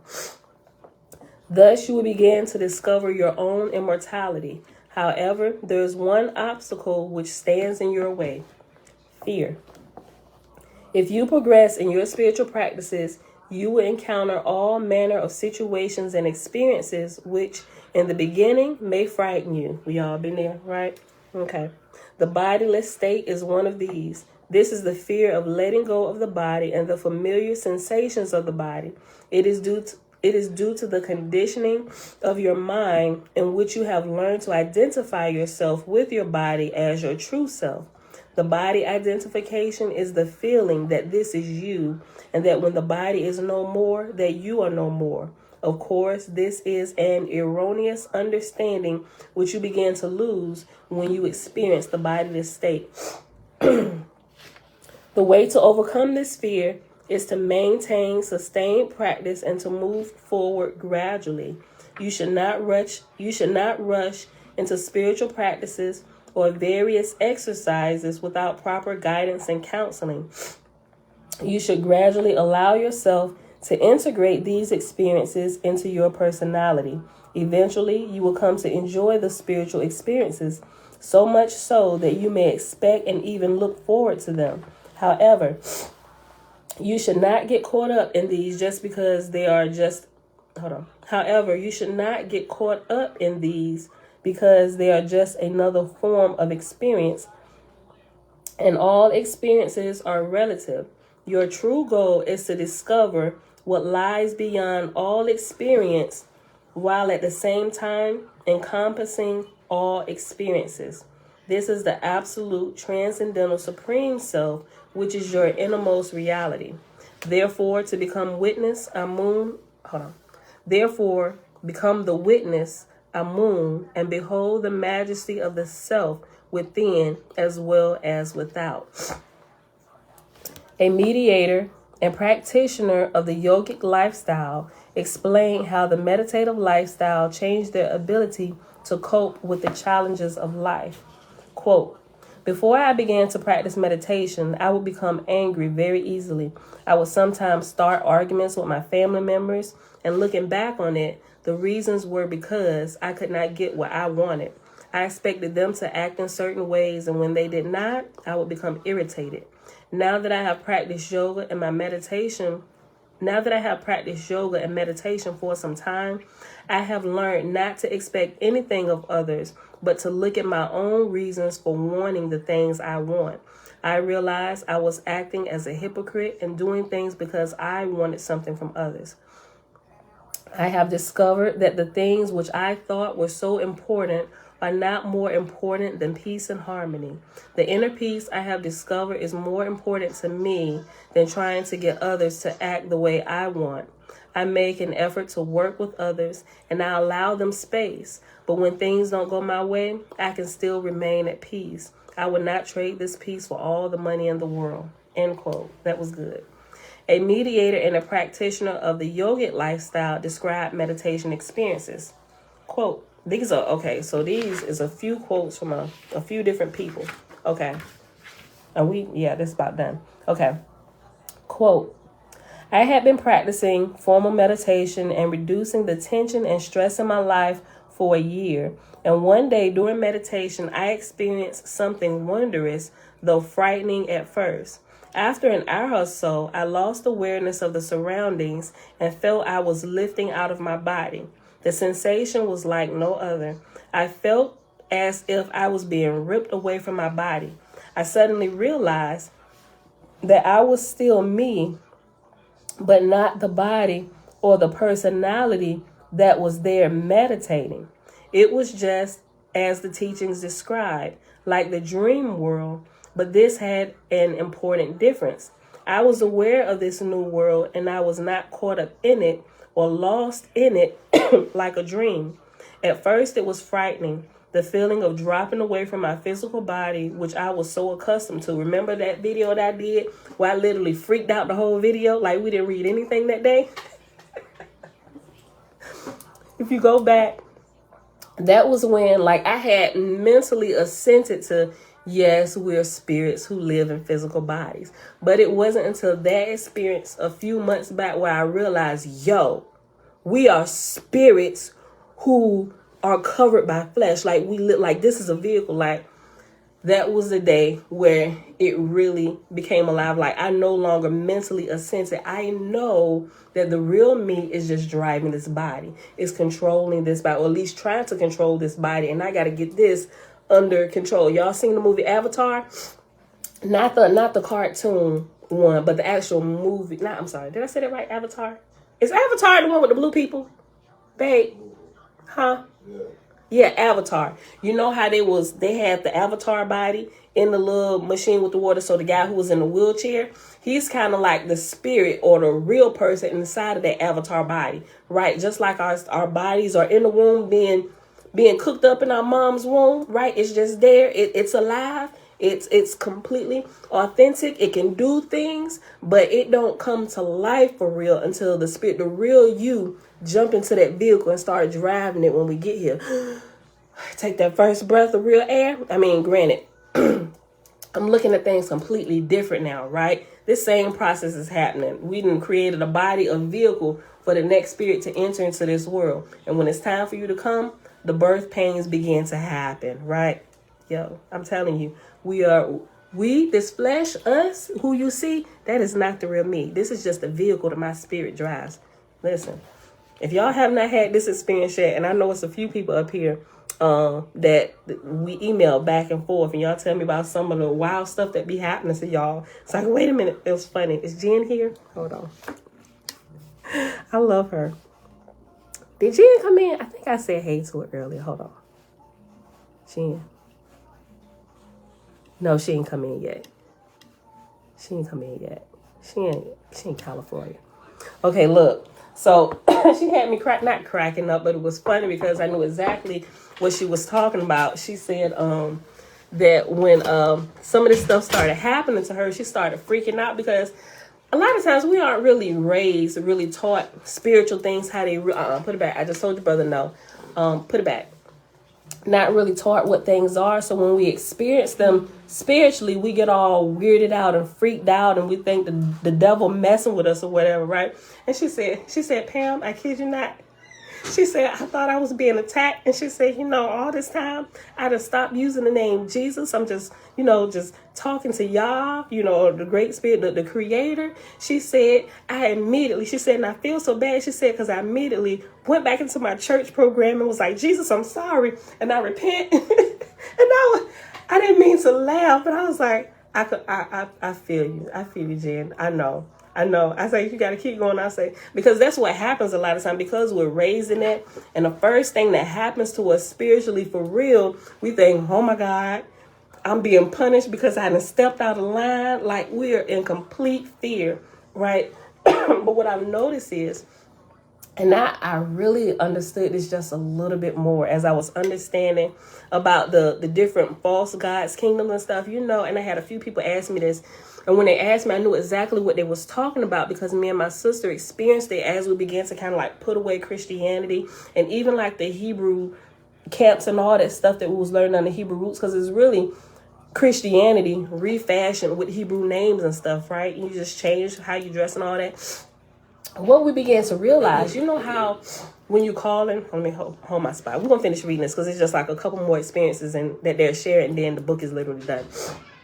But how when so you're in church, and if for people who really been in church a lot and you constantly called on the name of Jesus, you will like feel this presence. So you say it's like the presence of the Lord is here. You feel the Holy Spirit overshadowing you, all that stuff. You get all those little feels and stuff.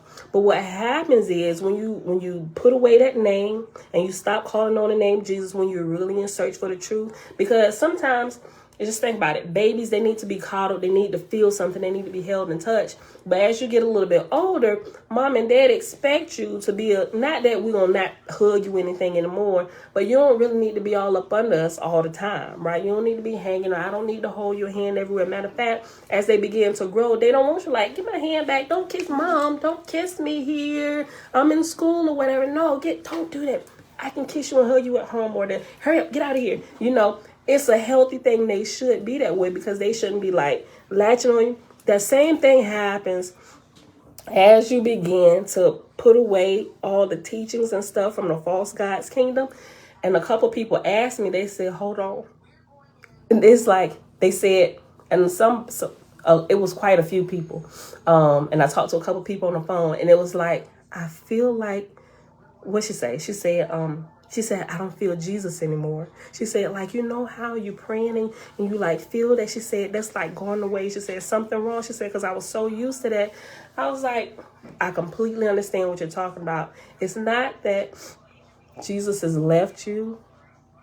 You kind of left him. But I was trying to explain it in a way where they could understand. But it's like when you come away from false teachings and lies and stuff. And I know that probably sound like blasphemy that come from out of the church because we grew up loving Jesus, right? And it sounds like, that sounds like blasphemy, but it's really not.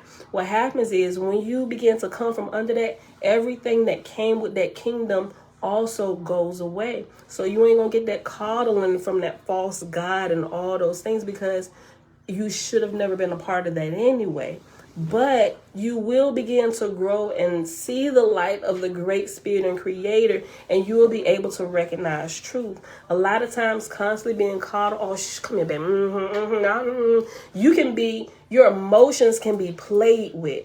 I realize if you're constantly being called and you always need to feel something, people can take advantage of you and you don't think straight, which is why all of that needs to be stripped away from you. You need to be like naked and bare, and not like naked, but you need to be stripped of all of that so you can think. Think, Leroy, think, right? You need to be able to see clearly so you can decipher between what's good and what's evil, or what's right or what's unright, right?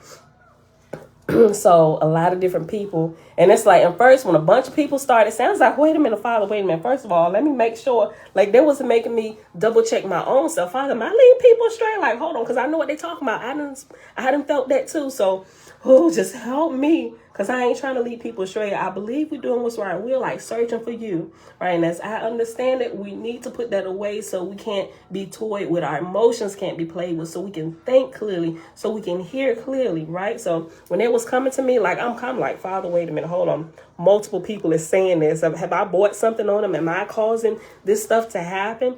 And in a way, yes, because I'm bringing you truth, and those that began to experience the truth. Or just like this said here, in the beginning, however, you may encounter pain and negative feelings, and some people blame their spiritual practices for causing them to become aware of their inner negativity and then quit their practices. Like, some people, they begin to wake up, and then it's like all these things start happening. It seems like when you wake up from the lie or the delusion of Christianity or whatever religion that you come from, it seems like things go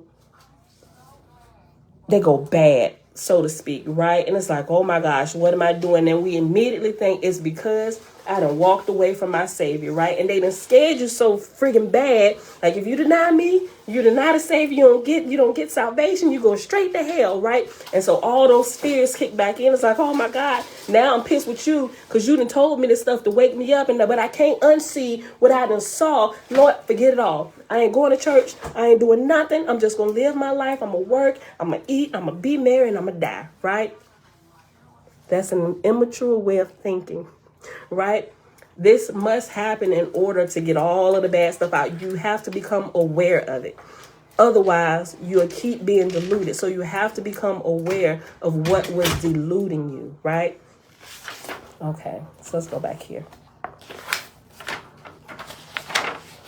Okay. Let me read his whole thing again. A meditator and a practitioner of the yogic lifestyle describe meditation experiences. Quote, I had been practicing formal meditation and reducing the tension and stress in my life for a year. And one day during meditation, I experienced something wondrous, though frightening at first. After an hour or so, I lost awareness of the surroundings and felt that I was lifting out of my body. The sensation was like no other. Excuse me. I felt as if I was being ripped away from my body. I suddenly realized that I was still me, but not the body or personality that was there meditating. It was just as the teachings described, like the dream world, but this had an important difference. I was aware of this new world, and I was not caught up in it or lost in it like a dream. At first, it was frightening. The feelings of dropping away from the physical body, At first, it was frightening. The feeling of dropping away from my physical body, which I was so accustomed to. After a short time, I found myself in my body again, and I felt as if a brand new world had opened up for me. Looking back, I realize now that over the past several years, a similar feeling had been happening when I was asleep. The difference is that when this feeling would come over me, I would wake up immediately out of fear. Me too. Like, if I find myself going out about it, nope. Because I'm scared up until this point. First of all, I don't know if this should be happening. Why is this happening? Is this Satan trying to pull my body, my spirit out of my body to take me to hell. Like, seriously, you got to get through all these fears and stuff, right? The difference is that when this feeling would come over me, I would wake up immediately out of fear. My yoga counselor told me that this was my soul, which had been trying to push me toward expansion in consciousness and spiritual enlightenment. Now that I have understood what is going on and have allowed the feelings to come whenever it is ready, the transition is natural from one state of consciousness to another. And I have even come to enjoy the experience deeply as I discover more about who I am. In a strange way, the bodiless state feels more natural and comfortable than the regular state, doesn't it? You feel so much more alive, like this is where I'm supposed to be. The regular state of everyday awareness seems almost alien to my true being. That is the best way that I can explain it in words. Okay. Now here's another one. A meditator and practitioner of the yogic lifestyle described the following meditation experiences. Quote, one day as I practiced meditation, I experienced something I can barely describe. I transcended normal body consciousness as I had done several times before, but this time had a fantastic experience. I was in what I believe was the astral plane, and I was aware of myself in my astral body, and I could see other beings carrying on various activities. In an instant, I could feel a searing sensation in my head, and I gave into it. I did not fight it. Then I felt myself falling to the ground of this astral world. I could hear the loudest sound I had ever heard, a bright light consuming all, and then power beyond imagining. I felt a most powerful vibration coursing through me like a lightning strike, and then I was that supreme power. I then began to dissolve into that essence and later found myself back in my physical body. Who am I? I know now that I am more than this mortal self. I am transcendental. Strangely, the more I experience this all-encompassing energy, the more peaceful I feel and the more I feel connected to all things. End quote. And so here's another one. I think this one is pretty long. Okay. The next one. A mediator and practitioner of the yogic lifestyle explained the mystical experience in the following manner. Quote, I had been practicing yoga and meditation for some time. One day I was reading as I usually do before bedtime, and all of a sudden, in a split second, I was transported into a transcendental form of awareness. I knew that there is only one consciousness that exists, mine. I discovered that all that exists depends on my consciousness. As I looked at the ceiling of the room, I knew it was my creation, some form of projection which emanated from me. I knew that my consciousness is the same one that underlies and supports all other human beings. My soul is the same as the soul of every other human being. All at once, I thought of my spouse, and suddenly I knew that our consciousness, not our personalities, are one. I knew that this consciousness is distinct from the ego personality of others, that it is their true inner self, their soul, of which even they are unaware, and that my soul is one with every other soul. Immortality, I felt at once immortal, infinite, boundless. These realizations came, and the whole experience lasted only a few seconds. The actual experience of oneness seemed to occur in the first instant, and then afterward my mind made sense of the meanings. For weeks afterward, I felt a new feeling of kinship with others. I could somehow see myself in the place of others, since I knew our consciousness is one. I understand this experience as a brief encounter of cosmic consciousness, a mystical experience. And I can kind of relate to this because now that I understand like who we really are. You know how sometimes you get attitudes toward people and just different things, like you be ready to go at their head. Like, even though I wasn't like a big person that fight a lot, and I'm like a real forgiving person, I'm really easygoing. Even like my outlook on different people who do other people wrong is not so like cutthroat now. Like, even like, say if somebody did something to me, or instance, without saying any names, okay, so there's a situation that I'm privy to even right now, as of today, to where it's a married couple, right? And one of the parties in the marriage couple is one of my family members, right?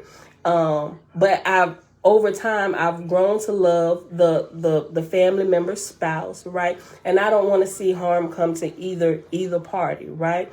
Even though it seems from our perspective, it seems like the other party has been, both parties have played their part in things, but it seems like one party, what's that, babe? Go use that as an example. But it seems like one party, it seems a little more overbearing, right?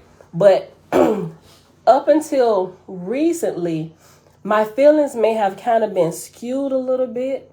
But even now, as I understand how y'all created us and how we are truly all really brothers and sisters, I have nothing but love. And I would like to see the situation worked out where both parties come out on top and not one is completely cast off to the wind. Because if we cast one party off to the wind, it's like, I think about it as it teaches us through the Oahspe, right? Think about kings, the false kings, right?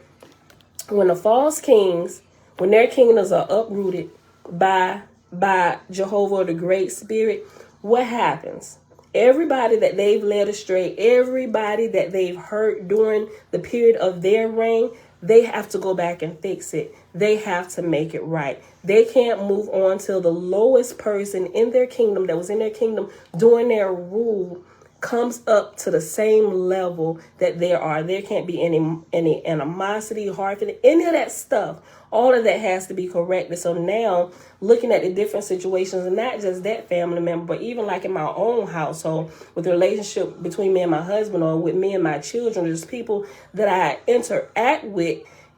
It's like when I look at them now and I'm like, you are really a part of me. We are really connected. Like, I don't want to see any harm coming to you. There's a way that we can figure this out without one person getting the upper hand over the other, so to speak. There's a way that we can work this out when truly, I'm really understanding what true brotherly love really is as the days go on, especially in these most recent days, right? It's amazing, y'all. It really is. Yes, son.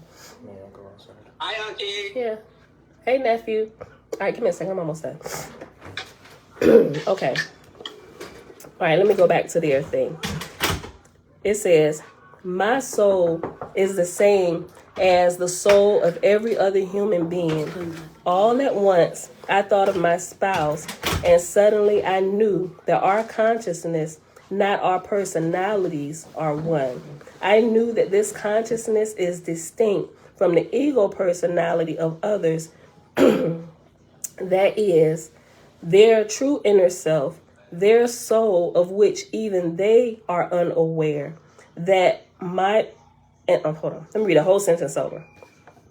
All at once, I thought of my spouse, and suddenly I knew that our consciousness, not our personalities, are one.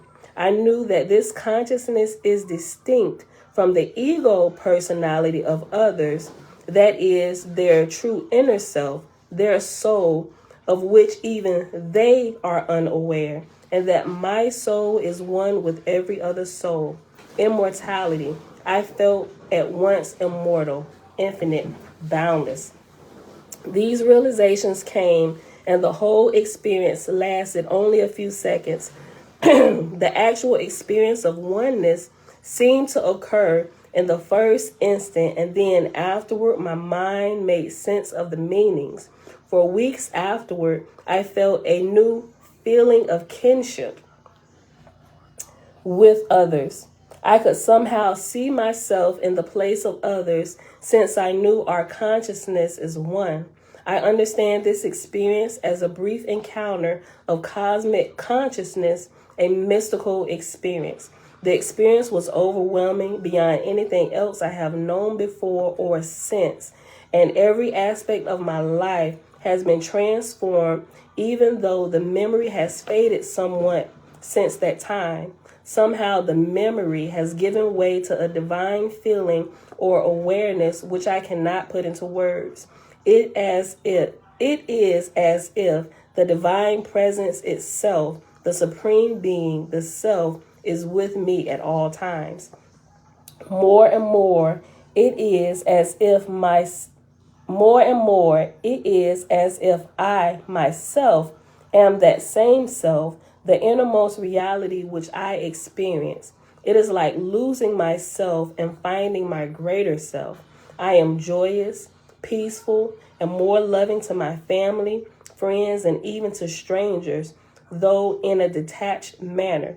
I have discovered a deeper feeling for them, than that which can be expressed in any physical way.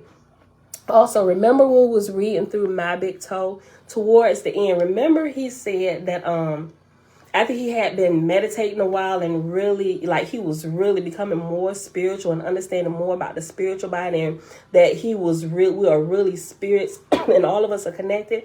Remember, he said he was sitting at work one day and he just happened to look out the window and he saw like strings. They were like these transparent strings that connected to like everything. At first he thought, he was like, okay, what am I seeing? And he's like rubbed his eyes and stuff, but there were strings that it all like came from the sky, and it was connected to like the trees, the ground, the people, the animals. He saw one connected to himself, and he said he couldn't shake this. He thought, am I dreaming? He had to like pinch himself. Wait a minute, am I having an out of body experience? And it wouldn't go away. He could like see it, but he had been meditating a lot and just really taking time and just getting closer with the Creator, right? And understanding what life truly is and what we really are. And he realized that with that, as the days went on, because it just kind of kept going on, and he said he can control it, what he's saying, but it was like he was able to see the spiritual realm. And so now he can kind of control it, where now he understands it. So he understands that what he was seeing was the connection that we all have to everything together, being connected to the great Creator. I was like, that was freaking amazing, right? And he said he just looks at life and deal with people in a different way, because we all are literally connected. Like if I hurt you, I am in turn really hurting myself. It was beautiful the way he explained it. But I just remembered that when as I was reading this.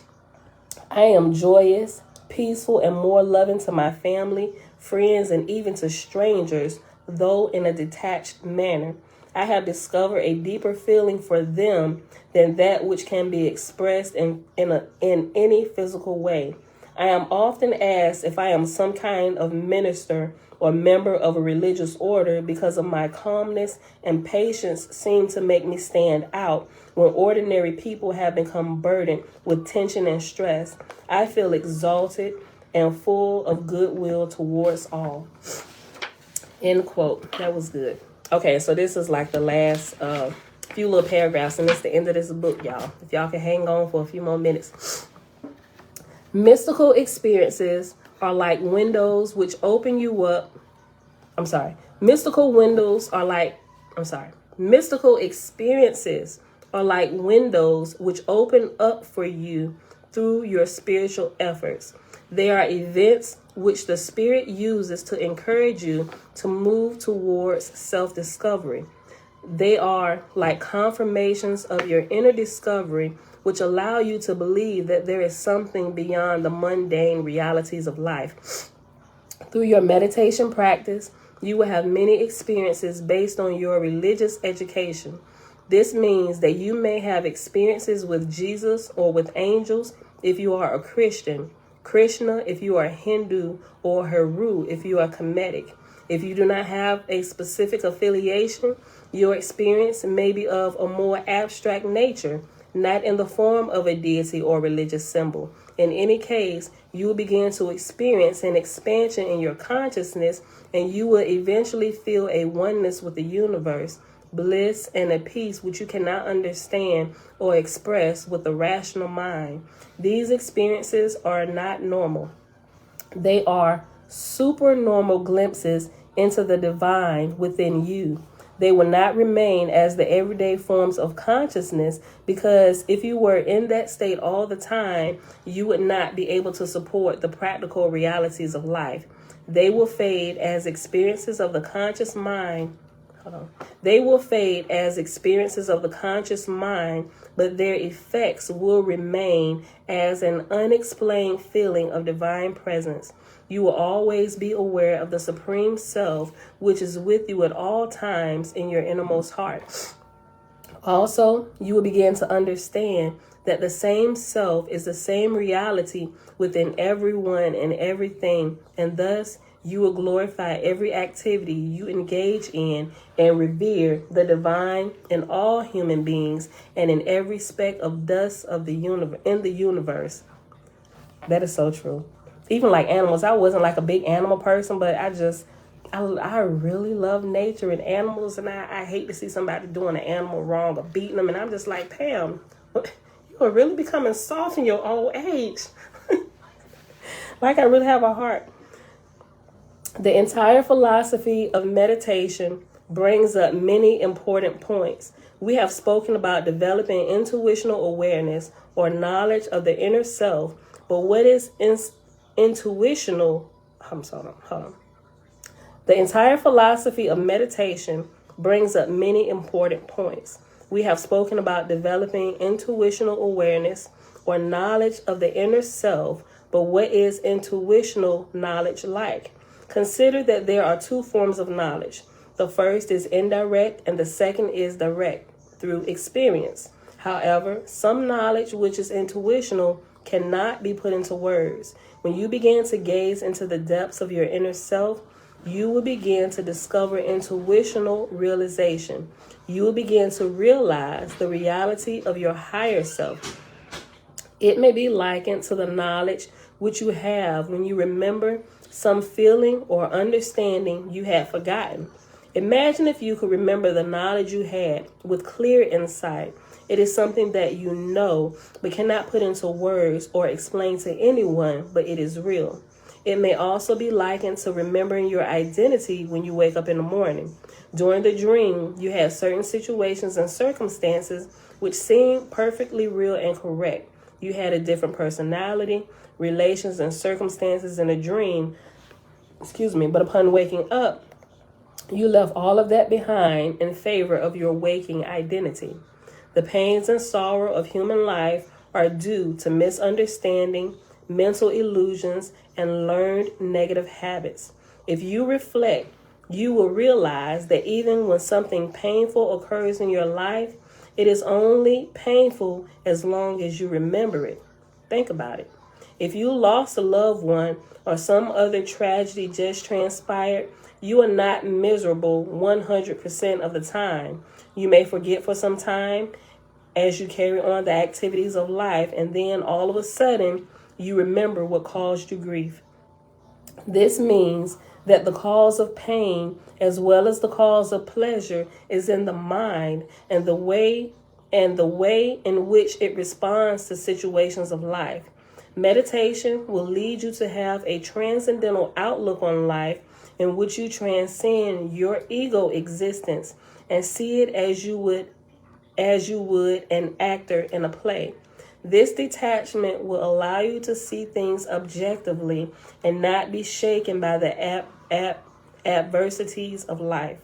Your true self cannot be affected by the events which will occur to the body. Therefore, having transcended body consciousness through meditation, you will gaze on life with amusement and an integral sense of peace. This is a state in which the full enjoyment of life can be experienced. This is only possible when you see the world through the eyes of the higher self and not through the eyes of the ego. The intensity of spiritual experiences is much greater than those experiences at the physical plane. This is because the body acts as a safety valve in a manner of speaking. If there is too much pain, the body faints or swoons. If there is too much elation, the body also faints or swoons. When the mind and the soul are freed from the body, there is no such safety valve. Therefore, the experiences are more intense. This is why, in the dream state, the objects and situations seem as real as those in the day-to-day waking state, even though there is less physicality in the dream.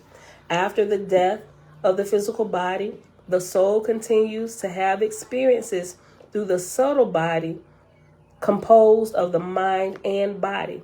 The experiences are caused by the impressions lodged in the deep unconscious levels of the mind. If the impressions are positive, there will be positive experiences. These are sometimes referred to as heavenly conditions. If there are negative impressions, then there will be hellish experiences generated. Thus, the soul of a person leads itself to have experiences of punishment or reward after death for the actions while alive on earth. This is all possible because all experiences in the dream as well as in the waking state are in reality mental experiences. We almost done, y'all. This is the last little bit. The body and senses are only instruments for perceiving objects. In the lower state of meditation, where the relative spiritual experiences occur, or the astral plane, there is conscious awareness that the experiences are mental and have no reality of their own. Thus, the meditator develops mental control and the soul discovers expansion and freedom while reducing fear and extremes of delusion, which lead to intense relative experiences based on the triad of consciousness, subject, object, and relationship between the two. When there is discovery of the absolute transcendental self, there is complete release of egoism, and this release eradicates all possibility of experiencing intense relative emotions. In this sense, meditation is like a controlled exploration and cleansing process of the unconscious mind as well as of the after-death experience. Also, the intensity of emotions is an important factor which causes a person to believe in the reality of an experience. Quote, "See that prosperity elate not thine heart above measure, neither adversity depress thine mind unto the depths, because fortune beareth hard against you. Their smiles are not stable, therefore build not thy confidence upon them. Their frowns endure not forever. Therefore let hope teach you patience." End quote. And that's an ancient Egyptian proverb. When you are dreaming, the dream seems intensely real, but upon waking is understood to be unreal. This is why the spiritual scriptures admonish a spiritual aspirant to practice contentment, control of emotions, and harmony in day-to-day activities, in adverse situations, as well as in prosperous situations. Harmony is practiced by keeping balance in all activities. So don't become upset and begin ranting and raving if a fly lands on your bowl of soup, or a television program was preempted, or if you cannot go out to a party because you had to stay home and take care of your younger sibling, etc.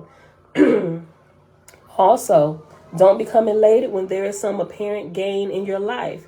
See these as tests, which are only temporary conditions to help you build endurance, patience, forbearance, and inner strength. Someday, your adverse conditions, as well as your prosperous conditions, will fade away. Bruh, and this right here, I had to learn this firsthand. We had to come here. I call this our holding cell until our house is ready. Like, we was really trying to work everything out to where we went from our last place right into our home, but things didn't work out that way. And we're here a little bit longer than what we thought we would be, but still it helps us to develop patience, temperance, right? And get our own selves under control, because all of those things are out of our control, right?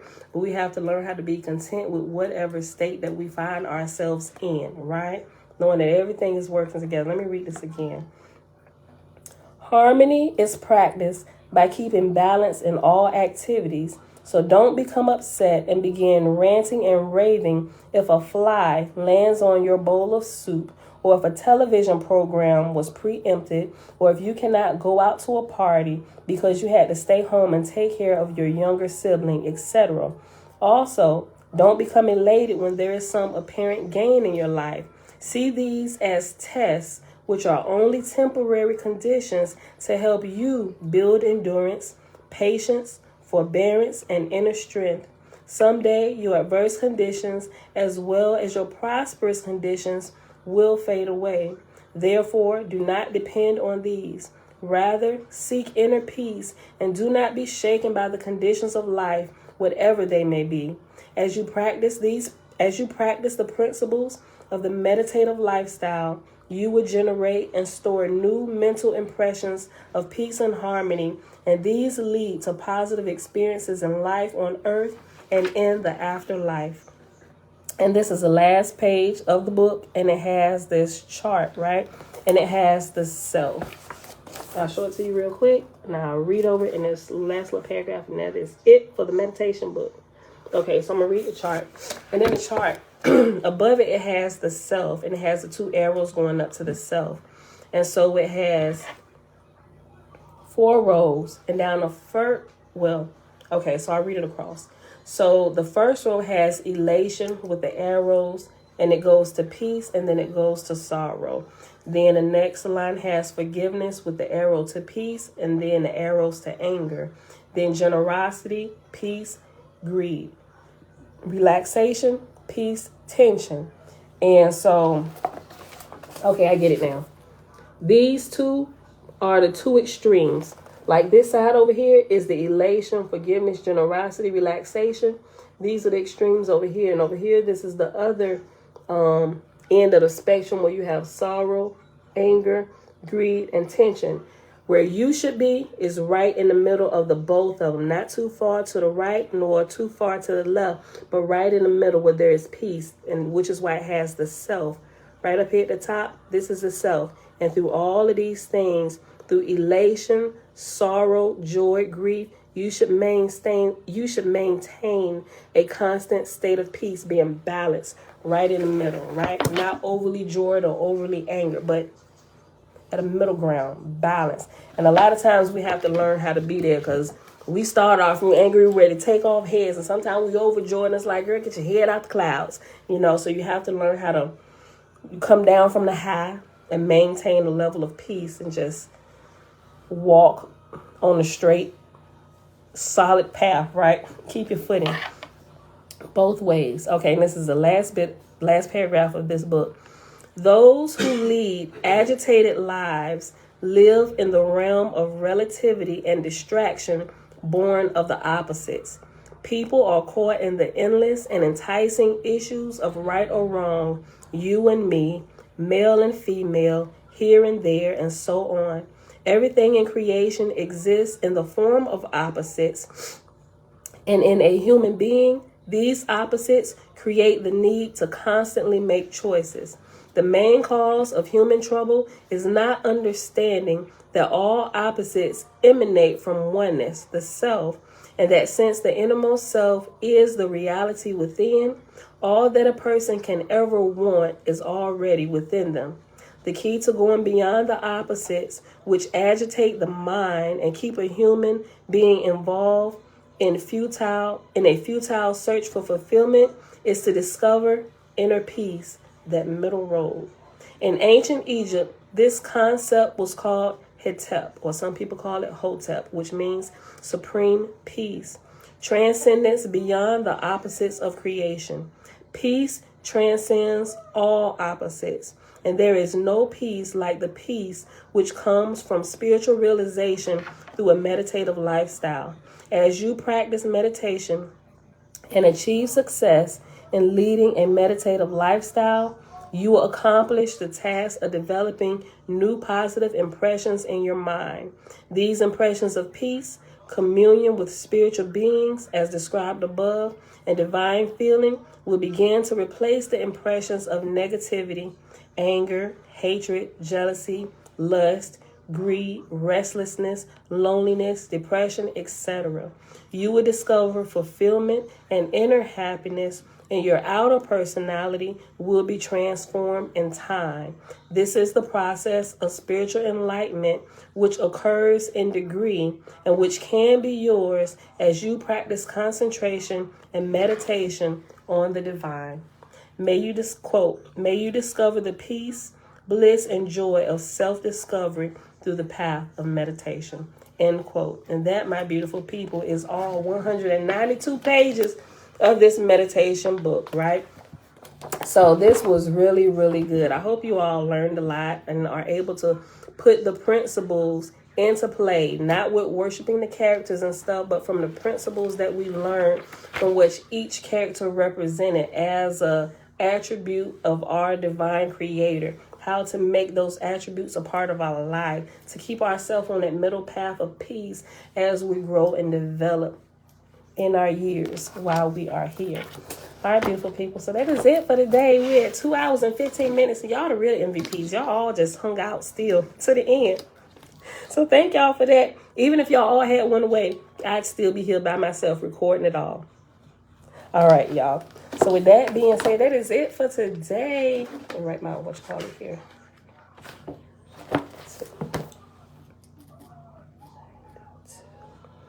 All right, y'all. All right, so remember, for the next couple days, we're just going to be reading just the Oahspe while I revisit the next books in a lineup to make sure we should still go ahead with it, or if not, if we need to adjust, right? Because we do, like, I know we went way over the time today, but like the first 30 minutes is reading like the word, and then the last 30 minutes is kind of like the lab, learning how we can put into practice what we've learned. We found different books that kind of help us on our way, help us understand the principles that we're learning spiritually so that we can continue to grow and develop in all areas, not just spiritually, but just in life in general, becoming better people, operating with our family, on the job, wherever we find ourselves in life.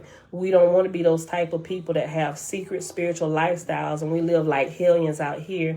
We're trying to find that middle ground, that peace, to where what we do in private with our creator permeates every area of our life, right? And so we walk that in every area, whether we're at work or we're wherever, we're that same person all the time, wherever we are. We're bringing a balance into our life. Okay, what is the chapter next in Oahspe? Oh, the next, I think it's chapter 10. Hold on. If I didn't move my thing. We paused at chapter 10 on page, in the book of God's Word. Yeah, chapter 10 on page 164. So that's what we're going to start off reading tomorrow. Chapter 10, page 164 at the bottom, book of God's Word. Let me put that page because I didn't write the page number here. So, all right. So that's what we'll pick up. And I said, for those people who don't have it yet, I was going to share the link. I keep forgetting to share the link to the online Oahspe. If you want to read along and not just listen to me talk, which you should have your own copy to follow along. Make sure I ain't leading you astray. I mean, I don't plan to do that, but you should verify, do your own due diligence. Have a copy and make sure I ain't reading you something that's not there, right? Okay, but just it's for your own personal due diligence, right? Make sure you have your own materials and tools to double check whoever you listening to, me and everybody else too. But I'd be like, okay, where's that found? Let me see that. What's that reference? Okay, I trust you, but I want to look at it myself. I'm gonna add it to my references, and that's just being diligent and being a good researcher, y'all. So, but I'm gonna post the link here. I gotta make myself a note. If I forget, y'all, if y'all remember, post a link to the online Oahspe. But when I post it, I will post it starting at that chapter where we're reading, so you can just click right on it and go right to it instead of going to the index and having to look for it, figuring out the Roman numerals. I'm gonna just post that day. So I didn't do it because I forgot. I'm sorry, but I'll start remembering to post it every day so y'all can just go right to it. All right, y'all. So with that being said, thank y'all for hanging out. It is Sunday. June the 19th, 2022, day 137 of reading through the books of the Law and the Prophets, and of the 4-year consecutive day count, we have been present 1,155 days, with the exceptions of taking off the Sabbath and a couple days I had to not be here, right? Today we read the Book of God's Word in Oahspe, pages 154 to page 164. And then the meditation book, we finished reading all the rest of it to the end, and we started on page 186 all the way to the last page at 182. There's a few more pages after that, which is filled with the index. I did not read that nor go through it. But if you need to see something in there or go through it, hey, feel free if you got it. It's a few more pages, the index, and then it gives some references to some of all his other books, and it has the bibliography, all the reference points, and all of that stuff for these last few pages.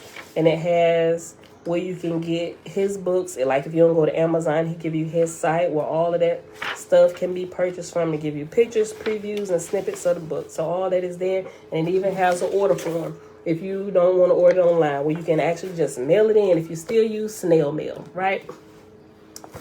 All right, y'all. You're welcome. With that being said, that's it, beautiful people. I love y'all, and may y'all bless you all as you continue to walk in truth and apply it to your life. And for all the fathers here today, happy Father's Day. Enjoy y'all day. All right, y'all. I love y'all. See y'all back here tomorrow morning, bright and early, 7:15 a.m. Eastern Standard Time. So come on to the baby. She ain't ended it in a few days. She coming to end the video today. Come on, girl. They ain't seen your beautiful face for a couple days. All right, go ahead and end it.